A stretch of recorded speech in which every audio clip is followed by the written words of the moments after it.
Jersey Shore, Milford, The Grove, Cole Township, and now Jersey Shore again. The 27 days since the Bulldogs have stepped foot on Thompson Street Stadium have been fruitful after decisive wins against Del Val and Selinsgrove, coupled with an exhaustive performance that saw the Bulldogs put defending district champion Shamokin on the ropes. It becomes clear in Week 5 the Bulldogs remain as difficult and defiant a team as ever. But reopening the gates at Jersey Shore again is a team that few predicted would match the Bulldog record through 4 weeks of play. With 3 wins or less, despite in each of their last 4 years, the 3-1 Shikellamy look poised to provide a shocker at Thompson Street and will keep a brave face in this one. It's the Jersey Shore High School Bulldogs taking on the Shikellamy High School Braves, and it's live right here on the Bear Country Sports Network. Great to have you with us as afternoon turns to evening here in the Keystone State alongside producer Tom Fleming and color commentator Ryan States. I'm Nicolas Severini. We are live from Thompson Street Stadium in Jersey Shore, Pennsylvania for this Week 5 high school football contest as the Bulldogs take on the Braves. Ryan, it has been a very long time since we sat here in the beautiful away press box here at Thompson Street Stadium, and in between Week 1 and now into Week 5, we have learned a lot of this team, maybe with some questions going in, but we have certainly learned a lot. What is the big thing that you have learned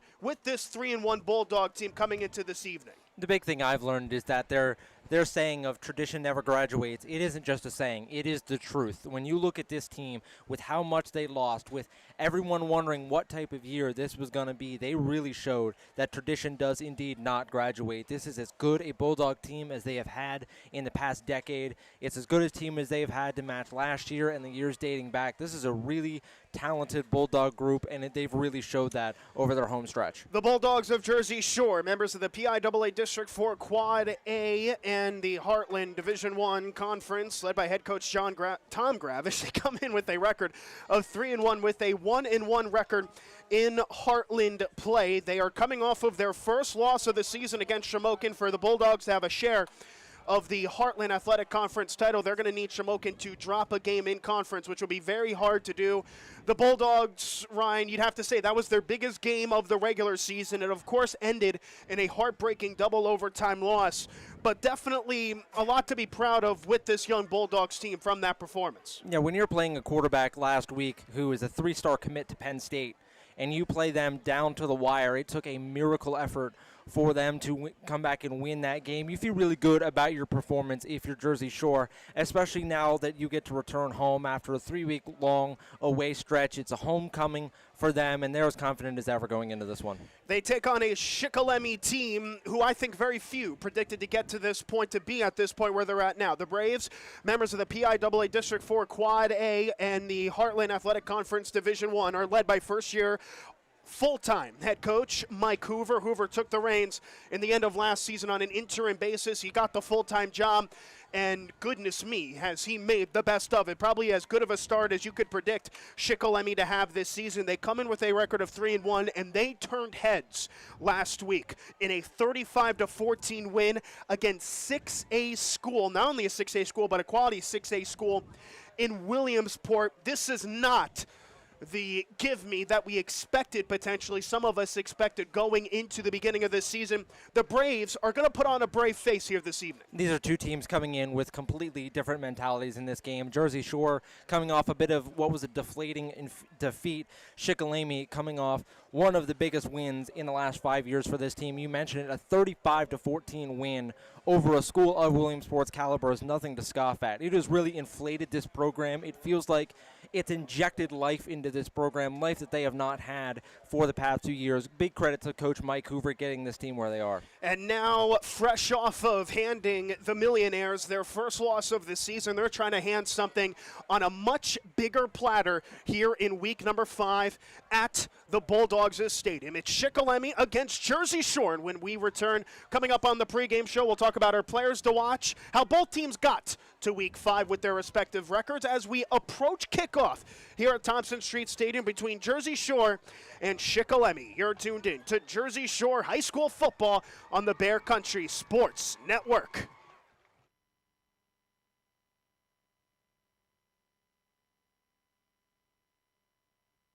Welcome, Creek Unique Candles and More and Tightrope Films to Lock Haven. Located at 20 Bellefonte Avenue, featuring handmade candles plus everything from dog treats to 3D printed vases. All handmade products. And Tightrope Films, where Thomas Fleming looks to give your wedding or other special event a special look. Content for clients at an affordable price. Visit today. Creek Unique Candles and More and Tightrope Films, open 10 till 6 Monday through Saturday. 570-244-6882. Find them on Facebook. It seems like the cost of everything is on the rise. But Erie Insurance can help make sure your auto insurance premium isn't one of them. Avoid rate increases with Erie Rate Lock. Even if you have a claim, your rates won't go up until you change a car, driver, or address. Your local Erie agent is Brigandy, Gleghorn, and Hafley. Get a quote today. Erie Rate Lock is not available in all states. Other conditions and limitations at erieinsurance.com. Go to erieinsurance.com for company licensure and product details. Always supporting the Jersey Shore Bulldogs, it's the Twilight Diner in Loganton, open 7 days and featuring a full menu, breakfast, lunch, and dinner, and daily specials. So good people ask for their food by name, and they bring that great taste on the road with the Twilight Diner on wheels. And now at this area's newest venue for weddings, reunions, and gatherings, Miller's Barn in Tylersville. Hold your next event in the middle of Amish country. Twilight Diner, 603 North Mill Street, Loganton. 570-725-3911 for takeout. Fred Ham Disposal has proudly served the community with residential and commercial trash removal for the last 55 years. They're a family-owned company that cares about the environment and their customers, providing extensive trash removal and recycling options. Their fleet of trucks provide reliable pickup service, and they give you a chance to pay your bill online. Fred Ham Disposal, here for you. Call 570-398-1814. Fred Ham Disposal. Get ready to hit the road with these great trips in October through Susquehanna Trailways. On the 2nd, it's Fall Holiday Mystery. The 4th, the Rail to Trails Bike Ride.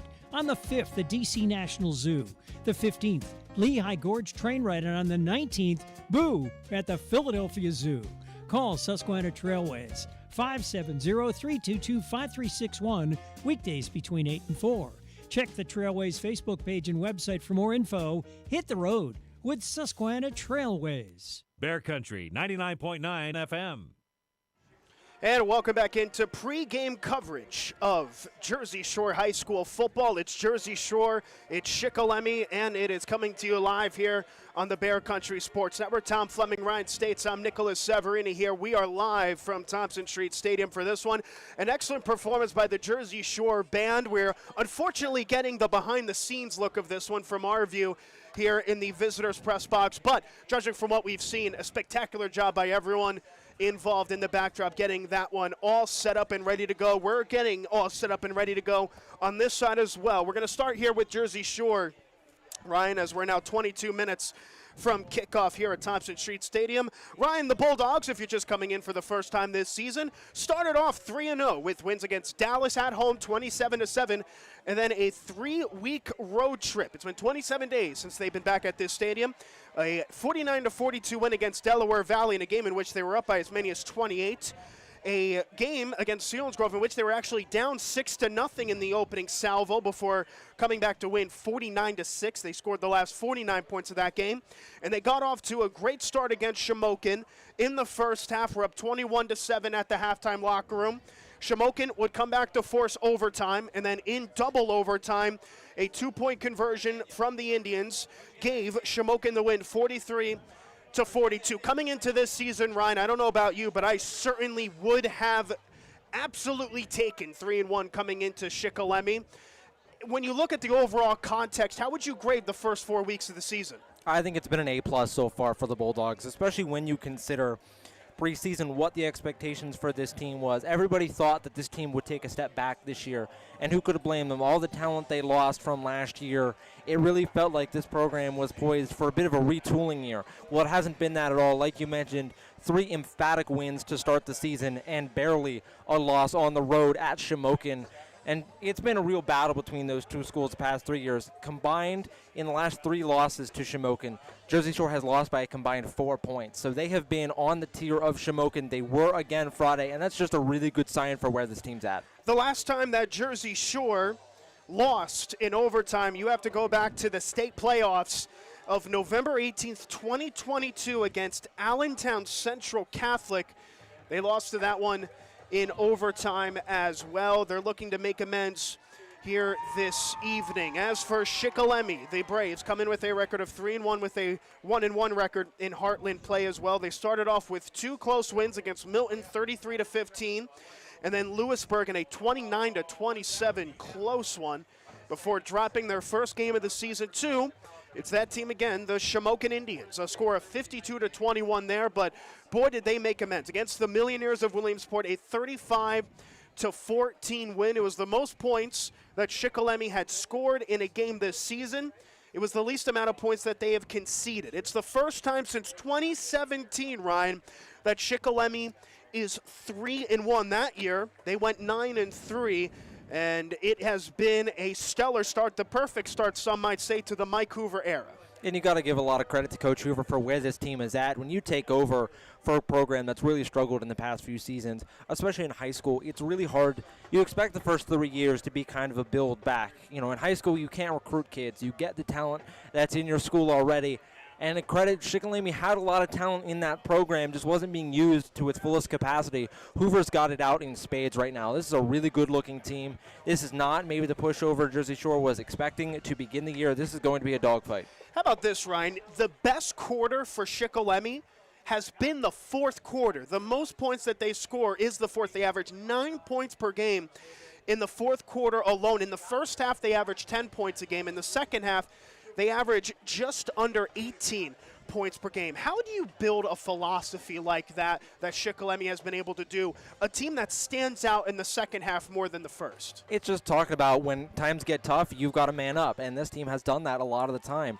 You know, whether they be up or whether they be down, when that fourth quarter starts, it's all about finishing, and that's been the mantra for this program, is whether when you have the lead, finish the game. If you don't have the lead, fight your way back into it. They've done a great job for it this season.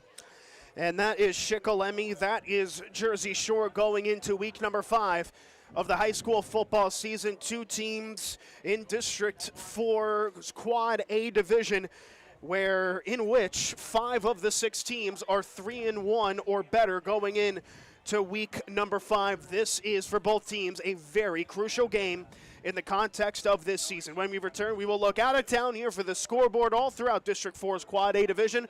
And we will talk about our players to watch following that one. You're tuned in to Jersey Shore High School football on the Bear Country Sports Network.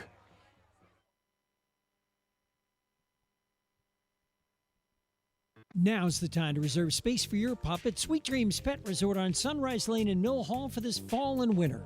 Individual indoor suites for your best friend featuring raised dog beds, grooming on site, air conditioning, radiant heat, and an outdoor playground. Take advantage of weekday doggy daycare, 570-377-0340. Fully licensed and insured, fully staffed with on-site security at all times. Online at sweetdreamspetresort.com and on Facebook.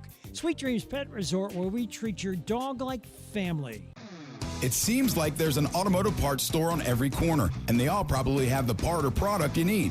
But do they know what you need? And do they know they have it? For automotive parts and knowledge, come to the automotive parts store that has automotive experience, Napa Auto Parts. The staff at Napa Auto Parts has the experience to answer your questions and make sure you get what you need. Napa Auto Parts, Hogan Boulevard, Mill Hall, and Bridge Street, Jersey Shore. Napa Auto Parts, Central PA's trusted source for automotive parts and knowledge for generations. A proud supporter of the Jersey Shore Bulldogs, TLC Fuels is a family-owned local business. Established in 1998, TLC Fuels serves residential, farm, and commercial customers from their Jersey Shore location just off of Route 220 at the Pine Creek exit. From fuel oil to diesel fuel and gasoline, TLC Fuels has thrived on a consistent dedication to you and your family. Call 570-753-5722 today. Think about the last time you thanked yourself for something. Maybe it was that me time you took last Tuesday, or finally learning Italian. Want to do something you'll really thank yourself for later? Start creating a plan for your financial goals today. State Farm agent Jason Eberhardt is here in Jersey Shore to help you build a plan that will set you up for success. The earlier you start planning your goals, the better off you'll be. Call State Farm agent Jason Eberhardt today, 570-865-5191. Then, thank yourself later. Like a good neighbor, State Farm is there. B.A. Meixel for local residential and commercial electrical contracting. With over 15 years serving central Pennsylvania, B.A. Meixel has built up relationships with hundreds of home and business owners in Jersey Shore and beyond. Trust B.A. Meixel's trained electricians for all of your needs. Take advantage of their industry-leading guarantees. Call 570-398-7837 today to find out more. B.A. Meixel Electric, proud supporter of Jersey Shore sports. WQBR 99.9 FM. Reliable. That word sums up Hollick's Coal and Oil in Jersey Shore.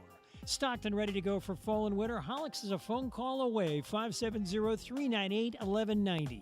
A fixture in the community for the last 75 years. Hollick's Coal and Oil will fill you up shortly after you call. Hollick's Coal and Oil, 248 Locust Street in Jersey Shore. Hollick's Coal and Oil, 570-398-1190. Fall is calling and adventure awaits. This is Graham at C.H. Waltz Outdoor and RV, and we're rolling out unbeatable deals as the season turns. Save thousands and choose from top brands like Forest River, Winnebago, KZ, and Intech RV in a great selection of floor plans. At C.H. Waltz Outdoor and RV, we believe in transparent pricing, no pressure sales, and absolutely no hidden fees. Visit us in the Pine Creek Valley or online at chwaltzoutdoor.com. Adventure awaits at C.H. Waltz Outdoor and RV. Life moves pretty fast, and so does technology. So we should be proud that after over 40 years, Reese's Print Shop in Lock Haven still provides excellent work for everyone in Bear Country. So many other print shops have closed their doors, but Randy Reese still offers digital and offset printing at competitive prices, and they're fast. Reese's Print Shop, 70 Main Street, Lock Haven. Stop in, email randy@reesesprintshop.com or call 570-748-6528. Reese's Print Shop. See what we can do for you or your company. New home, big dreams, real life plans. You're saving, you're doing the best you can. You need a friend and a helping hand. Journey Bank, Journey Bank.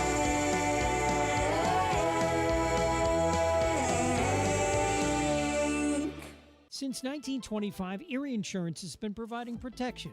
Auto, home, life, business, and flood insurance. Annuities, too. Get a great price and the service you expect from your local Erie agent, Fager Insurance Agency in Lock Haven, serving the area for the last 57 years. Find out why over 90% of Erie Insurance customers renew year after year. Call 570-748-3570 to get a free quote. Fager Insurance Agency, 511 East Church Street, Lock Haven. Cutting Edge Country, WQBR, The Bear. And we are back here from Thompson Street Stadium in Jersey Shore, Pennsylvania. You're tuned into Jersey Shore football on the Bear Country Sports Network. Folks, we are just 12 minutes away from kickoff here at the Shore.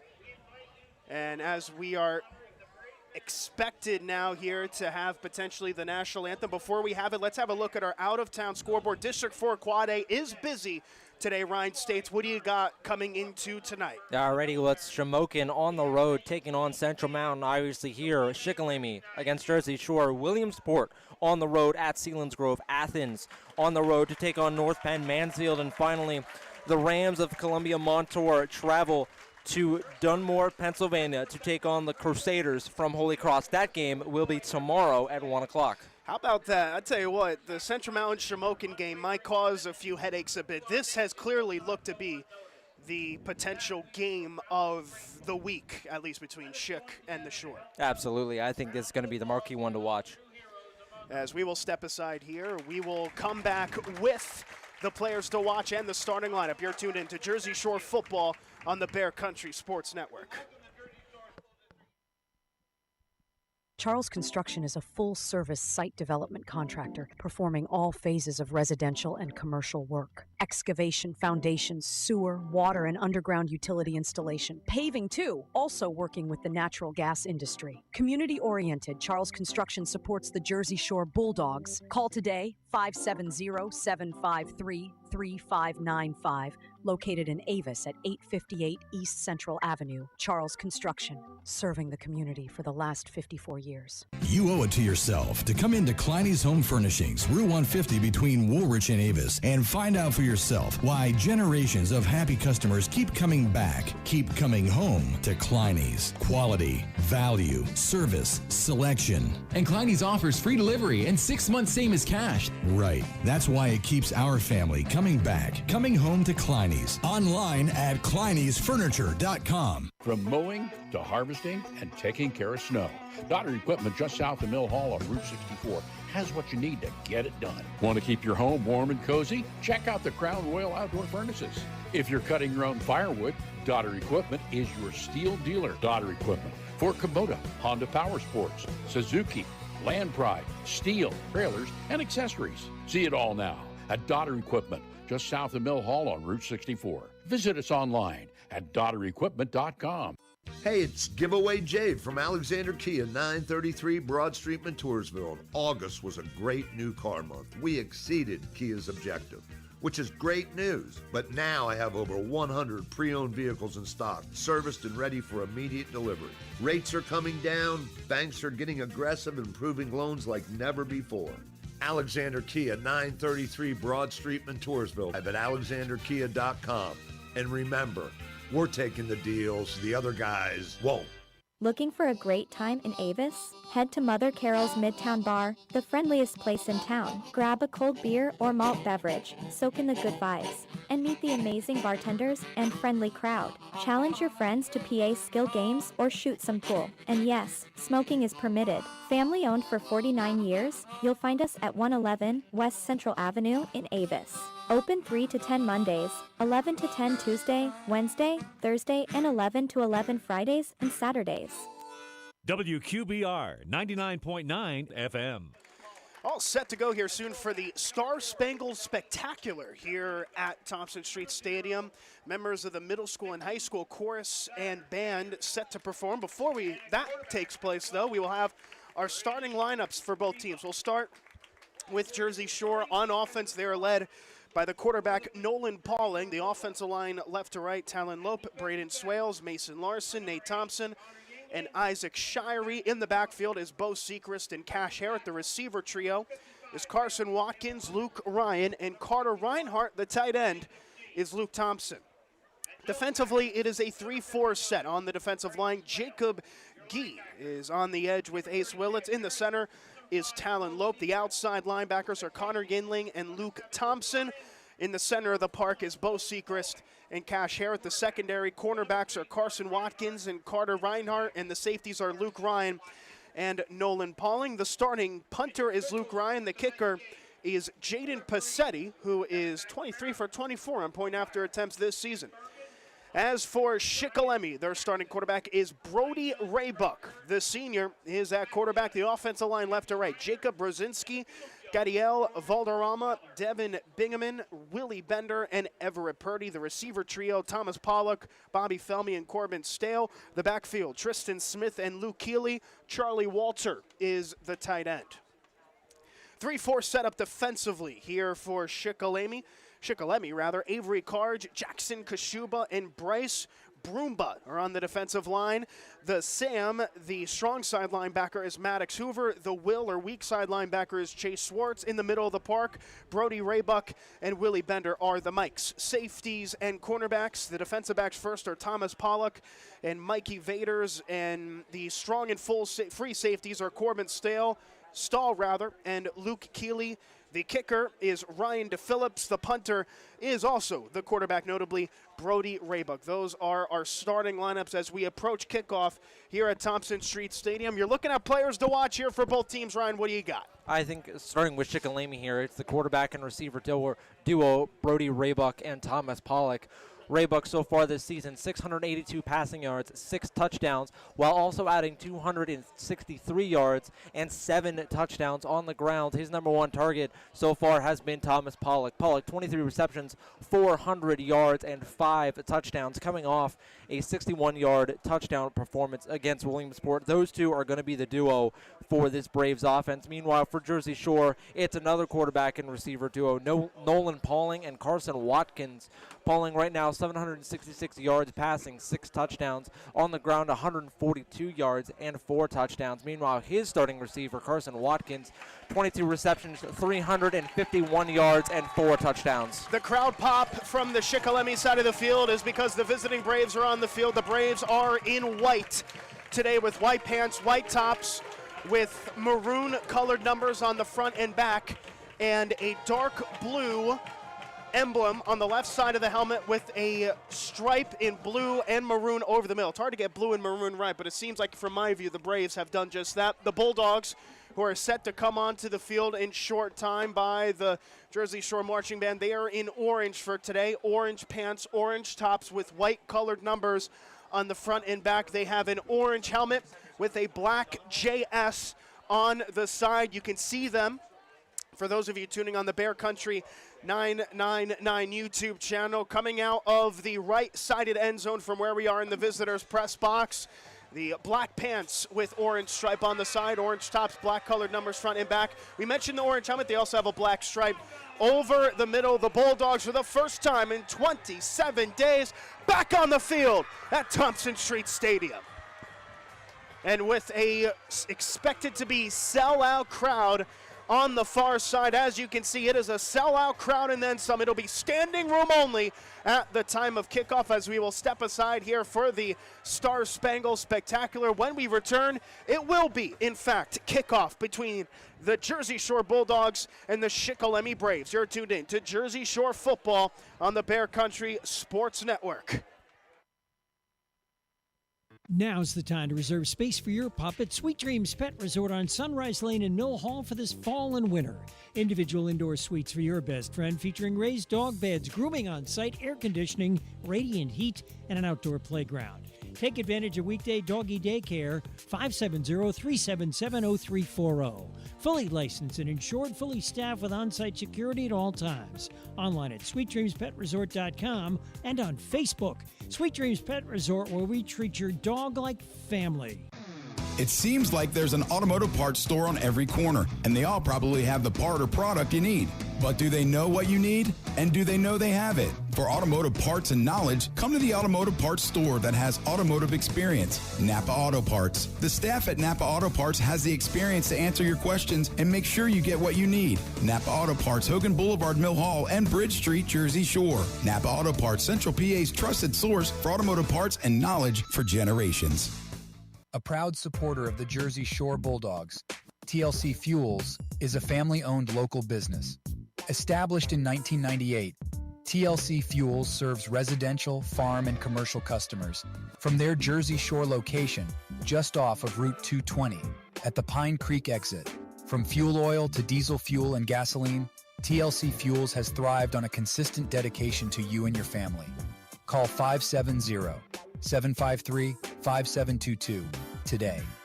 Think about the last time you thanked yourself for something. Maybe it was that me time you took last Tuesday, or finally learning Italian. Want to do something you'll really thank yourself for later? Start creating a plan for your financial goals today. State Farm agent Jason Eberhardt is here in Jersey Shore to help you build a plan that will set you up for success. The earlier you start planning your goals, the better off you'll be. Call State Farm agent Jason Eberhardt today, 570-865-5191. Then, thank yourself later. Like a good neighbor, State Farm is there.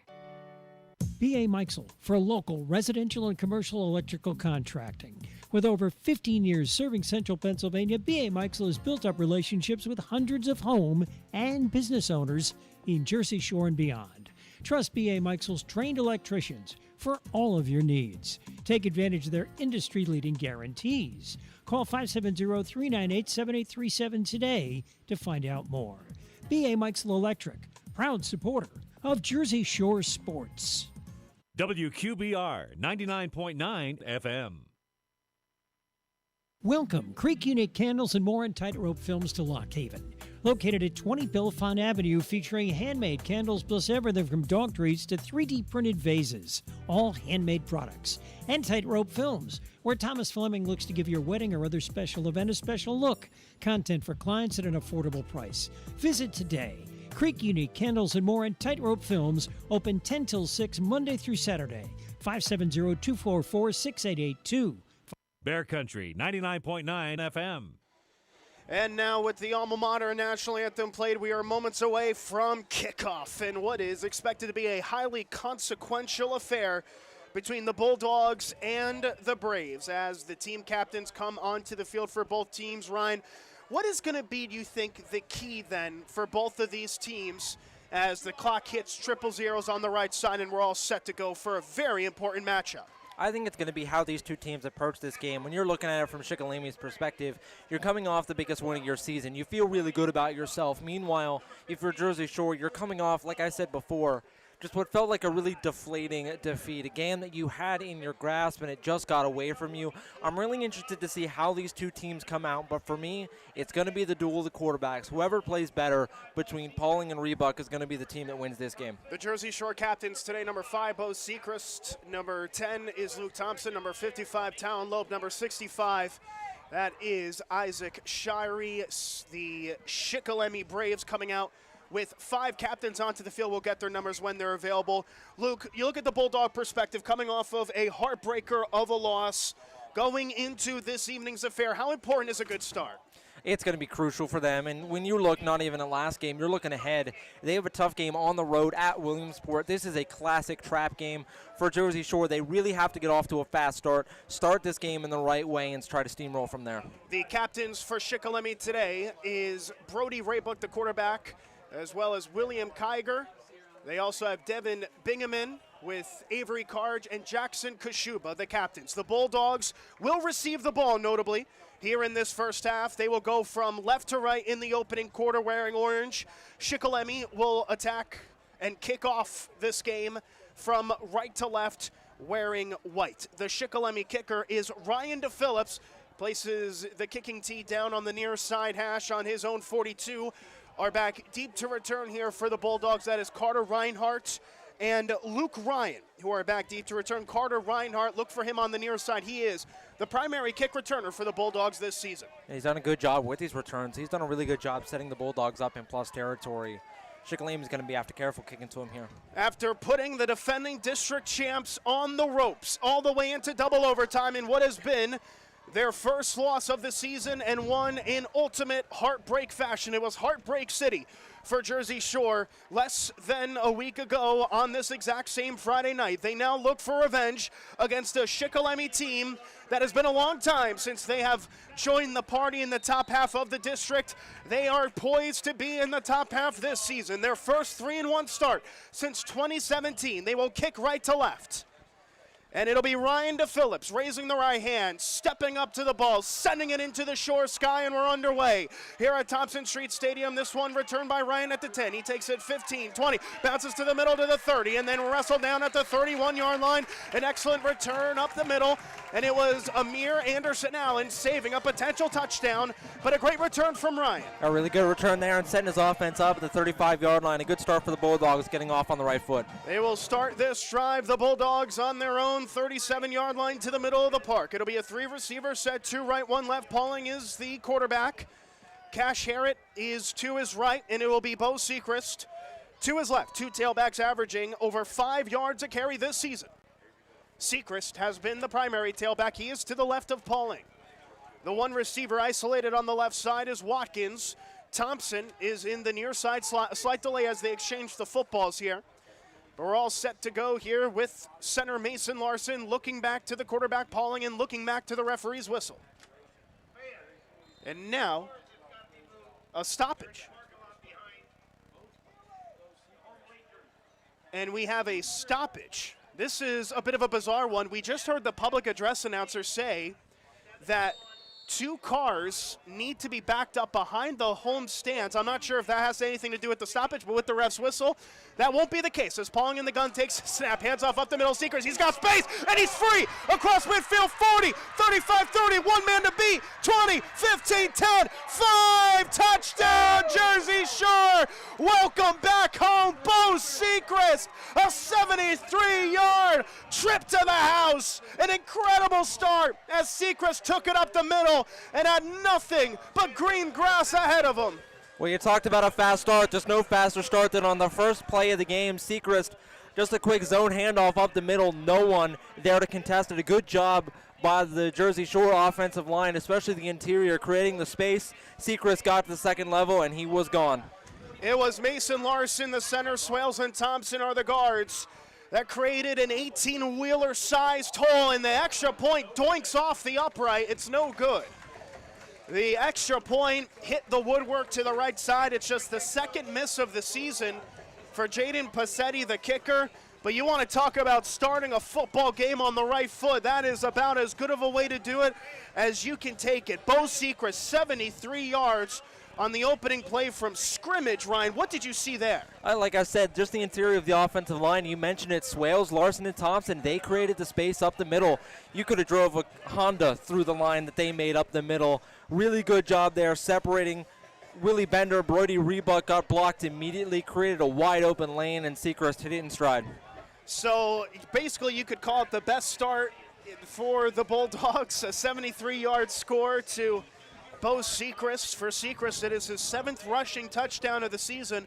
It's actually coming off of a season low, 18 carries against Shamokin. Cash Harrett, who notably fumbled in back-to-back games, has been getting a lot of carries, the sophomore tailback, but Seacrest proving that he still has a stride to his game. Yeah, he is. This is really a 1A and 1B situation with this running back room, but Seacrest has gotten the bulk of the carries this season, doubling Harrett in carries so far this year. Passetti will pooch it, and he'll come right to the returner at the 20. He takes it to the 25, 30, back up the middle of the 35, and that's where he'll be wrapped up at the 37. Now it looked like Mikey Vaders on the return to the weak side, took it back up the middle. And to their credit, good field position for Shikellamy off of special teams. And now it is the player to watch for the Braves, taking them out of the huddle. Brody Raybuck, the senior, 680 passing yards, 263 rushing yards, 6 touchdowns in the air, 7 on the ground. And Raybuck will exit the huddle and get onto the field here. There will be 2 tailbacks with him. That's Tristan Smith and Mikey Vaders. We just returned that kickoff. 2 receivers set, 2 left, 1 right. It'll be a first down and 10 at their own 36 to start this drive. Raybuck in the gun, looks to his left pre-snap. Now takes the snap. Will hand off actually to Keeley, the other tailback, up the middle, bounces outside, and he doesn't go anywhere. Keeley immediately met by Luke Thompson on the edge, and all he could do is get back to the line of scrimmage. That's a good job for Thompson there in the run fit, coming off from that outside linebacker spot. He met the running back Smith right in stride, didn't let him go anywhere. The whistle blows the play dead. A really good individual play there from Thompson. We are not a minute into this game, and already we have seen an excellent start here for the Bulldogs. It'll be 2nd and 10. Back to the 35-yard line. Raybuck in the gun, tailback his left. 4 receivers set, 2 each side. Raybuck back to throw, dumps it off on the curl, and it's incomplete. Through the hands of the receiver, Thomas Pollock. It would have been a gain of about 7. The pass was a bit high. Pollock was unable to recover. Carter Reinhardt was in coverage. A 3rd down. Pollock running that 5-yard curl route there and was left wide open and just slipped right through his hands. A bit high of a throw, but that's one your receiver has to bring in. So with that loss of 1 yard actually before, we'll call it a 3rd down and 11, 1 minute into the game.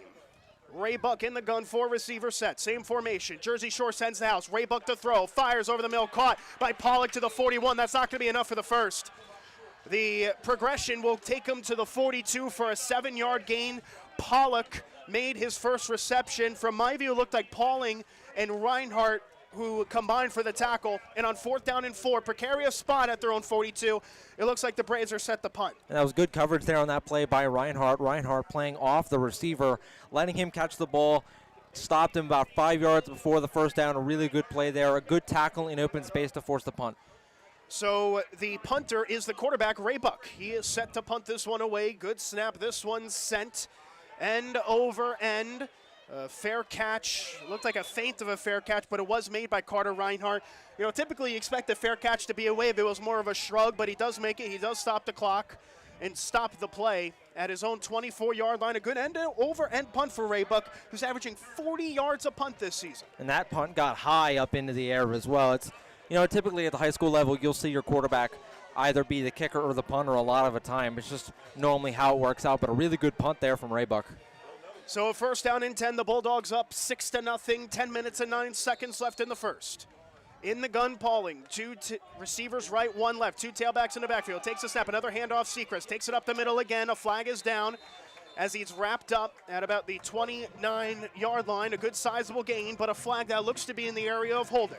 Yeah, for sure. It looks like, as you can see, Jersey Shore starting to back up a little bit as the Shikellamy sideline claps. But give credit where credit's due to Brody Raybuck. He's been a really good runner for this team while not only being the quarterback, also the punter, and also the starting middle linebacker. He is a true Ironman athlete for this team, and it's really impressive that he has the stamina to play on all three phases of the field and still be as effective as he has been. He is third on the team in tackles. He combined for one there, but it was called back for a flag. So a first down and 20.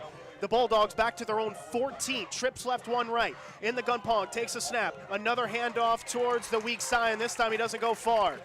Only to the 15 goes the tailback on that carry, which was Cash Harrett, who only took it for one, a 2nd and 19. And the Bulldogs, after that electric start, are looking to keep it going. They'll have to convert something here. 2nd and 19 at their own 15. Four receivers set, two to each side. Pauling in the gun to snap. Fakes the screen. It's another handoff. Harrett gets past the line of scrimmage this time. Meeting him was Raybuck up the middle. He carried the pile out to the 19-yard line for a pickup of 4 and a 3rd and long. Yeah, a bit of a fake screen there from the Bulldogs. Pauling faked a throw to the far side to Luke Ryan, ended up handing it off to Seacrest up the middle. Not sure if that was an option play or just a designed fake, but credit again to Raybuck finding the football. On 3rd and long, Pauling to pass. He looks left side. He fires it deep. Double coverage is the receiver, and it's incomplete. He overthrew the lot. Carson Watkins was the intended target in coverage. Was Corbin Stahl and Luke Keeley, both safeties involved in that one to set up a 4th down and long. And you give credit to Shikellamy. They really took their blow early on, but now they force a 3-and-out for the Bulldogs, aided by a penalty. And that's a throw that Pauling's going to want back. He had Luke Ryan on the near side going up the scene for an open 1st down. This one set the punt. It's an end-over-end punt by Luke Ryan. This is a boomer. Gets by the return man to the 30, the 25, the 20. And one of the best punts of the season from Luke Ryan, end-over-end style. It's a punt inside of the 20, a sensational one there from Ryan, who took his frustration of the drive there out with his right foot and sent it inside of the Shikellamy 20. And we've been talking about how much of a weapon Ryan has been for this Bulldog team, and how about it there? Punting from about his own 25-yard line, pinning Shikellamy back inside their own 20. The field position game is one of those unsung heroes of how to win a football game, and Ryan has really helped Jersey Shore out in that department this year. So Jersey Shore at 3-and-out, 9 minutes left to go in the first. Bulldogs up 6-0 against Shikellamy. The Braves will come out of this huddle with Brody Raybuck in the gun at their own 19, a 1st and 10 right side hash. 3 receivers set, 2 to the right, 1 to the left for Raybuck in the gun. There's movement on the line, and now we'll check the flag. That looks like false start from my view. Based on the reactions to Jersey Shore, and yeah, they're backing up. It's going to be a false start. So make that 1st and 15, and for the 2nd straight drive, now for both teams, we have seen a penalty to start the drive. For the Bulldogs, it was on their first play, and for Shikellamy, it was pre-snap. And I'm interested to see how Shikellamy handles this drive. You give up the first play touchdown, then you're forced to punt, but now your defense got to stop. Can that give a little bit of life to this offense to go down and find some points? 1st down and 15. 9 minutes on the clock here in the first. Raybuck, the quarterback. 2 tailbacks with him. He takes a snap, quick throw, quick fire, left side. Catch is made out to the 15, rather, and then down at about the 17-yard line for a 3-yard gain was the tight end, Charlie Walter. Walter got very much involved in the offense for Shikellamy against Williamsport. He's got 4 catches this season, Ryan. 3 of them came against Billtown. And Walter there running a bit of a tight end screen pass options out, gets able to leak out to the near side, but a good job by Jersey Shore to sniff it out. This is typically a team that plays a lot of off-zone coverage. They don't there. Full press man coverage, and that's how you stop a screen pass. Pauling left all alone to tackle Walter on the outside, and he wrapped him up. On the 3-yard gain, 2nd down and 12, 8.5 minutes left in the first. Ray Buck motions a receiver right to left. Now 2 receivers left as he takes a snap. He looked to the right side, now over the middle, runs out of time, and down he goes. Ray Buck looking to extend the play. He was brought down on that stronger near side by Connor Yingling. Now his 3rd overall sack of the season, and that'll set up a 3rd and long. And Ray Buck had Pollock there in the flat. If he gets it out, that's a gain of about 5 yards. Saw him start to throw it. He pump faked it, tried to reconnect and find a receiver deeper down the field, and he paid for it.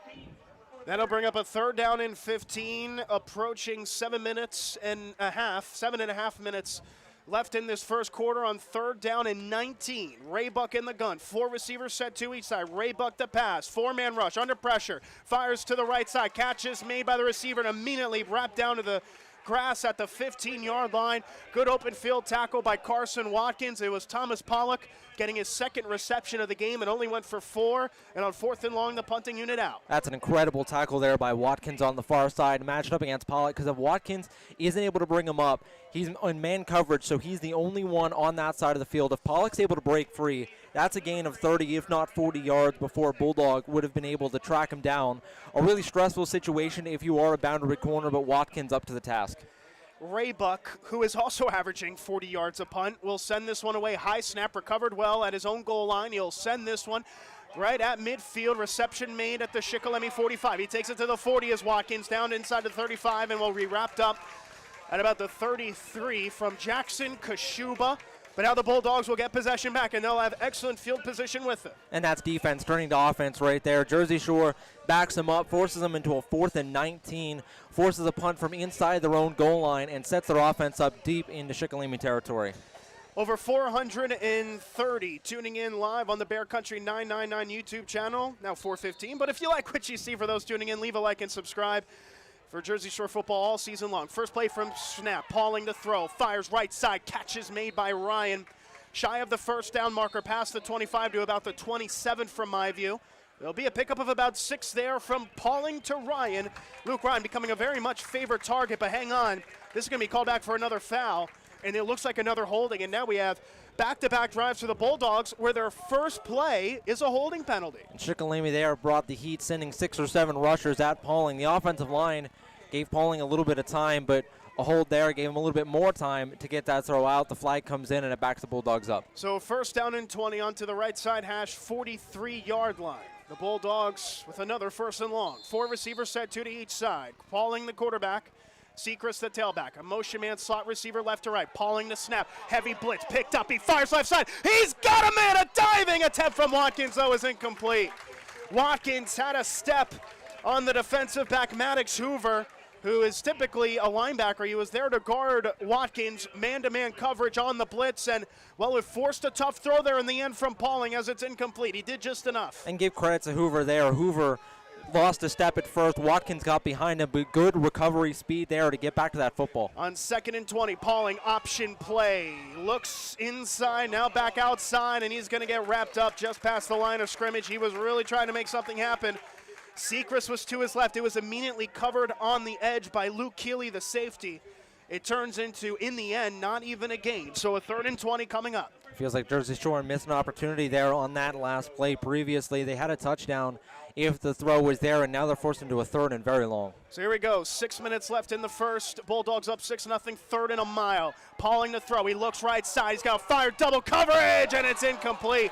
Nearly picked off by Corbin Stahl, and it was receiver turned defensive back there as Carter Reinhardt saved an interception. And Ryan again there looked like he was open down the seam. Pauling kind of read the field left to right. He looked to the left side, saw a one-on-one matchup that quickly turned into a 2-on-1. Like you said, a really good job there by Reinhardt to knock the ball free from the defender. And with how Ryan has been punting this season, that could stop a gain of about 10 yards. A high snap, this one sent away. Some contact there for the punter, not enough for the flag, as this one's returned at the goal line by Pollock. He tries to take it outside right, outside numbers 5 to the 10, 15, and then out of bounds at the 18-yard line. And boy, oh boy, is Pollock lucky that he got something out of that because he returned that from the goal line. It could have been a touchback. He took it himself and took it just shy of the 20, but it looks like there might be a flag on the play as well. I'm not entirely sure, as it's out to the 17-yard line is where they'll spot the ball. So how about Shikellamy giving up a touchdown on the first play from scrimmage?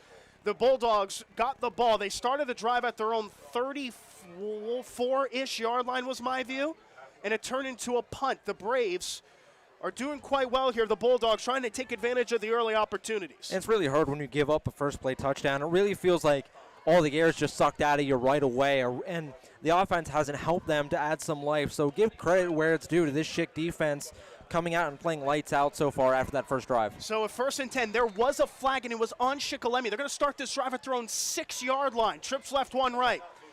The quarterback is Raybuck. Takes the quarterback snap, fires left side, quick screen pass. He's got a lot of space. So that's 15, 10, 15 to the 20, and now the 25, and is pushed out of bounds. There is heavy contact. The Shikellamy bench wants a flag. They're not going to get it as he was just in play, but a massive gain just shy of the 30-yard line, backed up to their own 6. It was the receiver, Brady Kurtz, getting his first reception of the season, and that one went for a very long while. Back now to the 27, so we'll call it a 21-yard gain. And there you see the Braves again. Like I mentioned before, Jersey Shore plays a lot of off-zone coverage. They will allow those screens to happen. A good job by the Braves to see it, take advantage of it, and a big gain out of it. They actually moved it to the 29, so a 23-yard gain. Raybuck on 1st and 10 left side. Takes the snap to throw. 5-man rush. Picked up. Fires this time. Left side. It's incomplete.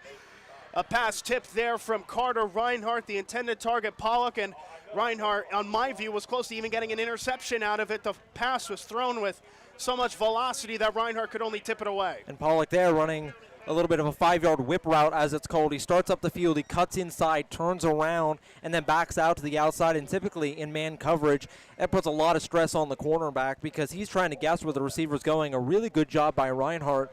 Get a bit of an in-play recovery there and able to knock the ball away. And like you mentioned, nearly was able to get 2 hands for a pick there. 2nd down and 10, 5.5 minutes left in the first. Bulldogs up 6-0. Raybuck motions a receiver right to left as he takes a snap. He'll take it himself, and he's immediately wrapped up. It was Thompson there to shield out that near side. Braden Swales looked to have gotten there first. The two combining for a 1-yard loss on the tackle. That's the first time the Shickellamy's tried just a straight-up quarterback run, and they're using a lot of motion to their advantage. They're trying to confuse this Bulldogs defense, but give them credit. They're not falling forward at all. They're not motioning at all. They're just playing heads up, 11 on 11, and they're winning right now. Backed up to their own 28. It'll be a 3rd down and 11. 5 minutes left in the first. Raybuck looking at the wristband on his left hand for the play. It'll be trips right, 1 receiver left. That's Pollock. Watch out for him. Raybuck in the gun, tailback is right, takes a snap, will hand off to the tailback, gets past the line of scrimmage to the 30, and wrapped up at about the 33-yard line. A good gain there from Tristan Smith, the freshman, with his first carry, but not enough for the first. It'll be a 4th down and about 7, and the punting unit comes on. Shikellamy just trying to catch Jersey Shore off guard there with the run. Obviously, in 3rd and 11, you're expecting a pass all the way. Just a handoff up the middle, hoping that maybe you get enough to make it either get a 1st down or make it a 4th and short, and maybe then you consider going for it. They didn't get enough, so they'll be forced to punt. So Raybuck is back to punt. 2 back deep to return is Watkins and Reinhardt. Shikellamy punting from their own 33 and a 4th and 7. There's miscommunication on the near sideline. They only had 10 players on the field. A late entry is Victor De La Rosa, and now a timeout's forced to be taken with 1 on the play clock. You never want to call a timeout on special teams. Yeah, just some confusion there. Like you mentioned, it looked like they were waiting for somebody to run on, and nobody did. It looked like a few on the sideline. Wasn't sure who was supposed to go, and that could prove a costly timeout here as we get to the second half, or second quarter. 2 remaining for Shikellamy. 4 minutes and 2 seconds left to go in the first quarter. Jersey Shore up 6-0. A 73-yard touchdown run on the opening play from scrimmage from Bo Sechrist that has separated the two sides. The Bulldogs a little less opportunistic since, but they're set to get the ball back here. This defense looks stout. Yeah, and they have been all season. It's really been the defense setting up the offense for points so far in this season for the Bulldogs. They've done a good job of it so far, giving their offense an opportunity deep inside Shikellamy territory. A good return could do the same here, but the Jersey Shore offense has to get it going. Punting unit back on here, 4th and 7 for the Braves. Another high snap, Raybuck there to snap it. A bit of a hesitation, now sends it away. Fair catch wave, and it'll take an excellent Shikellamy bounce all the way inside the 25 to the 20. and will be fielded by the gunner, William Kiger, at the Jersey Shore 19-yard line, we'll call it. These punters are really putting on a show here, Ray, Buck, and Ryan. Well, and Kiger, if he doesn't touch that ball, I think that one might have been able to roll inside the 10-yard line. That had some momentum left in it. Kiger, I think, stopped it a little bit early. Maybe a bit fruitful there for the Bulldogs to have it stopped where it was. It'll be 1st and 10. Bulldogs starting this drive inside of their own 20. To the 19-yard line, left side hash. Pauling is in the gun. Twin tailbacks is Sechrist and Harrett. A 3-receiver set, 2 to the left and 1 to the right. Now it looks like they'll get into the set here, Pauling, as he takes the snap. Option play, pitched out to Sechrist, cuts up field, and will be rattled down at the 20. Not a lot doing there as Shikellamy, you could tell they've watched their film, didn't they? They picked that up right away. Setting out the edge there was Corbin Stahl, and the linebackers cleaned it up from there. Just a 1-yard play. And Jersey Shore does not really hide what they want to do offensively. It's either a handoff right up the middle, a read option, or a shot down the field. 3.5 minutes left in the first. Paulin takes the snap to throw, runs out to the weak side, fires for Ryan at the marker, and he dropped it incomplete. Ryan was looking to tuck and run. In coverage was Mikey Vaders. Would have been close to the first down marker. Instead, it'll be a 3rd down and 9. And you see Ryan there, a bit of a clap on the hands and hands on the hips there. He knows if he makes that catch, that's a first down. So that stops the clock with 3:23 left in the first quarter. Bulldogs up 6-0. They are facing a 3rd down and 9 play here. Pauling to throw, looks to the left side, pumps, tries to reverse and out to the right. He's running out of time, buys time with his feet. He's going to try to take it himself. Stutter steps, tripped up and brought down at the 22-yard line. And I tell you what, that is excellent job by the coverage for Shikellamy, and all the way out to the near side making that play was the number 28, Gabe Rigel, and saved what would have been a surefire first down. Pauling tried to create it himself, but only managed 2 yards. And we've seen Pauling do that a lot this season. He starts one way, he ends up going another way, and we've seen him pick up the first down a lot of the times with his legs. Like you said, really good job there by the defense. And now a high snap now on the punt. Ryan picks up from his own end zone, tries to run it out of it. He gets brought down at the 3. It was a high snap. Luke Ryan picked it up in the end zone. He didn't have space to punt it. He just took it forward as far as he went, and it was only to the 3-yard line. And now the Braves are at the doorstep of tying or taking the lead here. And we've seen some high snaps there for Shikellamy. It hasn't costed them. We see one from Jersey Shore cost them there in a big way, but a really heads-up play there by Luke Ryan. He fields it in his own end zone, and when you do that, it's kind of that panic moment in his head thinking, am I able to get the punt off? Do I have space? Do I try to throw it away? See if I can get some more space. A good job there by Ryan to just take it out, don't get the touchdown, make Shikellamy earn it here with their offense. And now the Braves have 1st and goal. 2.5 minutes in the first down, 6-0. Ray Buck in the gun, trips right, 1 left. The tailback is Tristan Smith. Ray Buck on the left side, towards the left side. Now takes the snap, looks left side, fires in the end zone, touchdown, Shikellamy. It's Thomas Pollock with his 6th receiving touchdown of the season. Ray Buck's his 7th throwing touchdown of the year, and the Braves are an extra point from taking the lead. Incredible turn of events here in the first quarter. And that one there, Pollock, just a quick in slant route, 2 yards up the field, cuts it inside, gets leverage on the cornerback Reinhardt, left wide open. A strike of a throw there from Ray Buck to get the touchdown. So that makes it 6-6, and now the ever crucial point after attempt from Ryan to Phillips. It's only his 8th extra point attempt of the season. He has made 7. Snap is good. Oh, it's a one-hopper held well by the holder. The kick on the way. Did it curl left? It did, and it's good. How about that from the holder, by the way? I believe it was Tristan Smith who was the holder. He fielded it on a one-hop like it was a cricket pitch, and he was able to hold it well for the kicker to sail it through the uprights. And now Shikellamy have taken the lead 7-6. And Sechrist there was about a hand away from getting a block. He was left unblocked. Got his hand up there, was just not enough to make contact with the football. A really fortuitous play there from Shikellamy, and that's how they're going to need to win this game. They're going to have to force Bulldog mistakes. They benefit from one there, and a really good job there.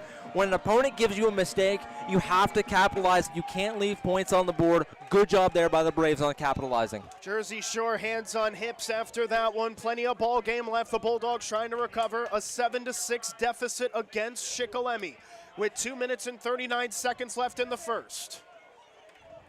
And some uneasy moments here for the Bulldogs. They had some great field position in this first quarter, including a drive that started at the Shikellamy 31. They couldn't get anything from it, and it was the Braves opportunistic after a bad snap on a punt. First play from scrimmage, a 3-yard touchdown pass.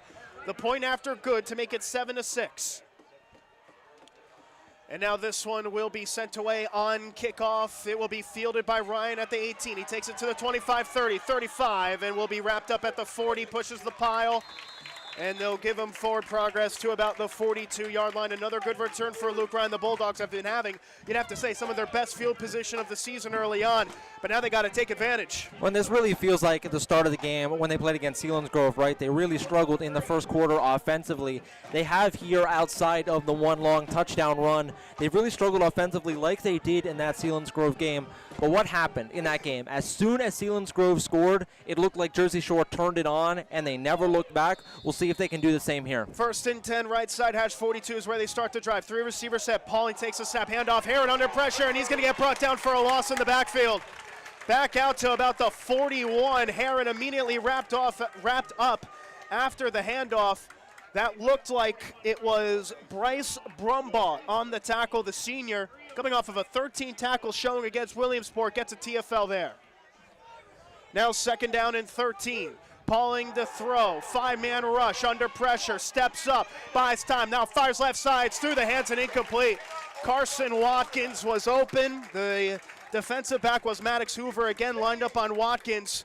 And that was off of the back shoulder, but he's going to want that one back, the receiver. Yeah, the throw is a bit behind him, but again, if a receiver gets hands on it, you'd like him to make that catch. Watkins was able to readjust, just couldn't look it in. So third down and 13, just over 2 minutes left in the first. Pauling the gun, takes the snap, 4-man rush, has time to the right. Now fires over the middle, it's caught by Ryan. No, it's incomplete. Wrapped up and tipped away there at the last minute by Mikey Vaders. It wouldn't have been enough for the first down the midfield. And I tell you what, this Shikellamy bench is absolutely fired up by that one.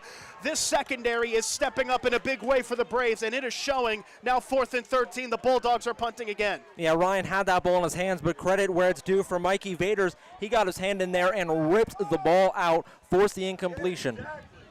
Now this one's set to punt it away, end over end. This one will be fielded at the 23. He takes a 25 outside of the numbers to the 30, shakes a tackle, gets it back inside the numbers to about the 33 before being wrapped up. And I got to tell you, from this Braves team, first year of the new head coach, this has been a very well-coached first quarter for Shikellamy. It's the guys on the sidelines giving a lot of direction, but the players are just straight up making plays here. And you're seeing Shikellamy come out with a lot of energy. You know, no players sitting down, everyone's clapping, everyone's cheering each other on as they've done that. And that's the culture that they've kind of bred here with this team is, you know, have this be a real team. It felt like they haven't been the last few seasons. They want this to be a real cohesive team unit, and they really feel like it right now. Fresh set of downs now for Shikellamy with a 7-6 advantage. In the gun, Raybuck. 2 tailbacks next to him. 2 receivers, right, 1 left. Raybuck. First play from scrimmage takes a snap. It'll be a quarterback power to the left side. Gets past the line of scrimmage to the 35, and it'll be wrapped up at the 36 for a gain of just 3. A couple lead blockers allowing them to move a bit further up. But it was Harrod and Thompson on the stop. Well, and that's what this Braves offense is going to want to do with Raybuck. They want to get him moving in space because Raybuck is going to be able to push the pile. He's going to be able to get 2 or 3 yards consistently after contact. If they can get him to that second level, have him match up against a linebacker, he's going to win that battle a lot of the times and push the pile forward. Now 1 minute and 10 seconds left in the first. It's Shikellamy up 7-6 on the Bear Country Sports Network. They have a second down and 7. On the left side hash, 36. Raybuck in the gun. 2 receivers left, 1 right. Raybuck takes a snap. Handoff to the tailback. Keeley doesn't get far. Tries to push the pile forward, but the best he can do is to the 35 for a 1-yard loss there from Keeley. And Shore's done a really good job here in run fits so far, both on the quarterback and with the running back. They are really making Shikellamy win this through the air, but a credit where credit's due to the Braves. They've done a good job winning it through the air. Time for at least 1 more play here in this first quarter. 35 seconds on the game clock, 18 on the snap clock. The Braves slowing it down. They have been really dominating the time of possession from my view. They have a third down and 7, left side, their own 35. 4 receivers set, they'll spread them out. 2 left, 2 right. Tailback is Smith. Raybuck in the gun, and now we have movement.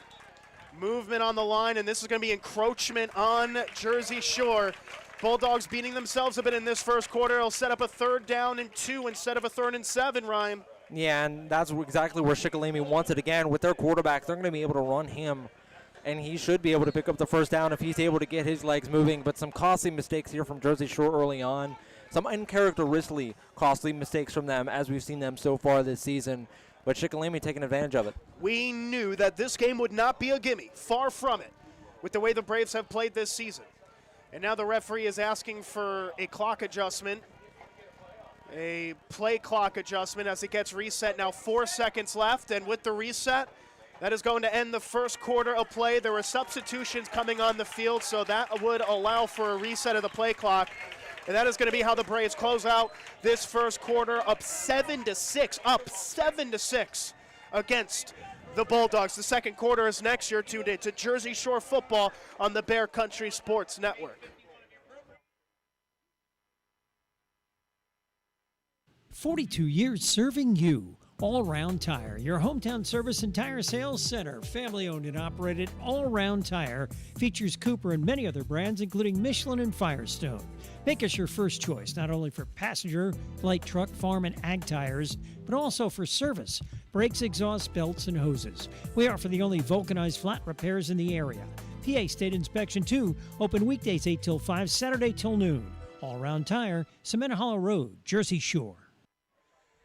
Into the second quarter we go, with or without the camera, as we have Tom Fleming on camera, doing an excellent job as always. Ryan States on color. I'm Nicolas Severini. Heart and mouth moment there for Tom with the camera adjustment there, but he is good, and we're good in the press box. Jersey Shore trying to get good here, down 7-6 against Shikellamy. It'll be a 3rd down and 2 on the left side, hash 41. Big play to start this second quarter. So Ray Buck is in the gun, 2 tailbacks, 1 each next to him, 2 receivers set, some movement again on the line, flag stay in the pocket. Now another motion right to left is Stars. They take the snap. It's a handoff to the tailback, and down he goes. That's a loss. It's a big loss. As the tailback Smith took the play, was immediately wrapped up in the backfield. This is going to be a 2-yard loss, and now on 4th and 4 with Seacrest making the tackle. It looks like the punting setup is out. Yeah, that was Seacrest, but also Cash Harrod, a credit to him. First contact there, able to shoot up the middle of the gap, comes in unblocked, makes contact with the running back Smith right away, brings him to the ground, and Shikellamy felt like that was in a good spot. They were starting to roll a bit. A good response here by the Bulldog defense to force another punt. The Bulldogs first play in the second quarter with a big defensive stop, and now Ray Buck to punt.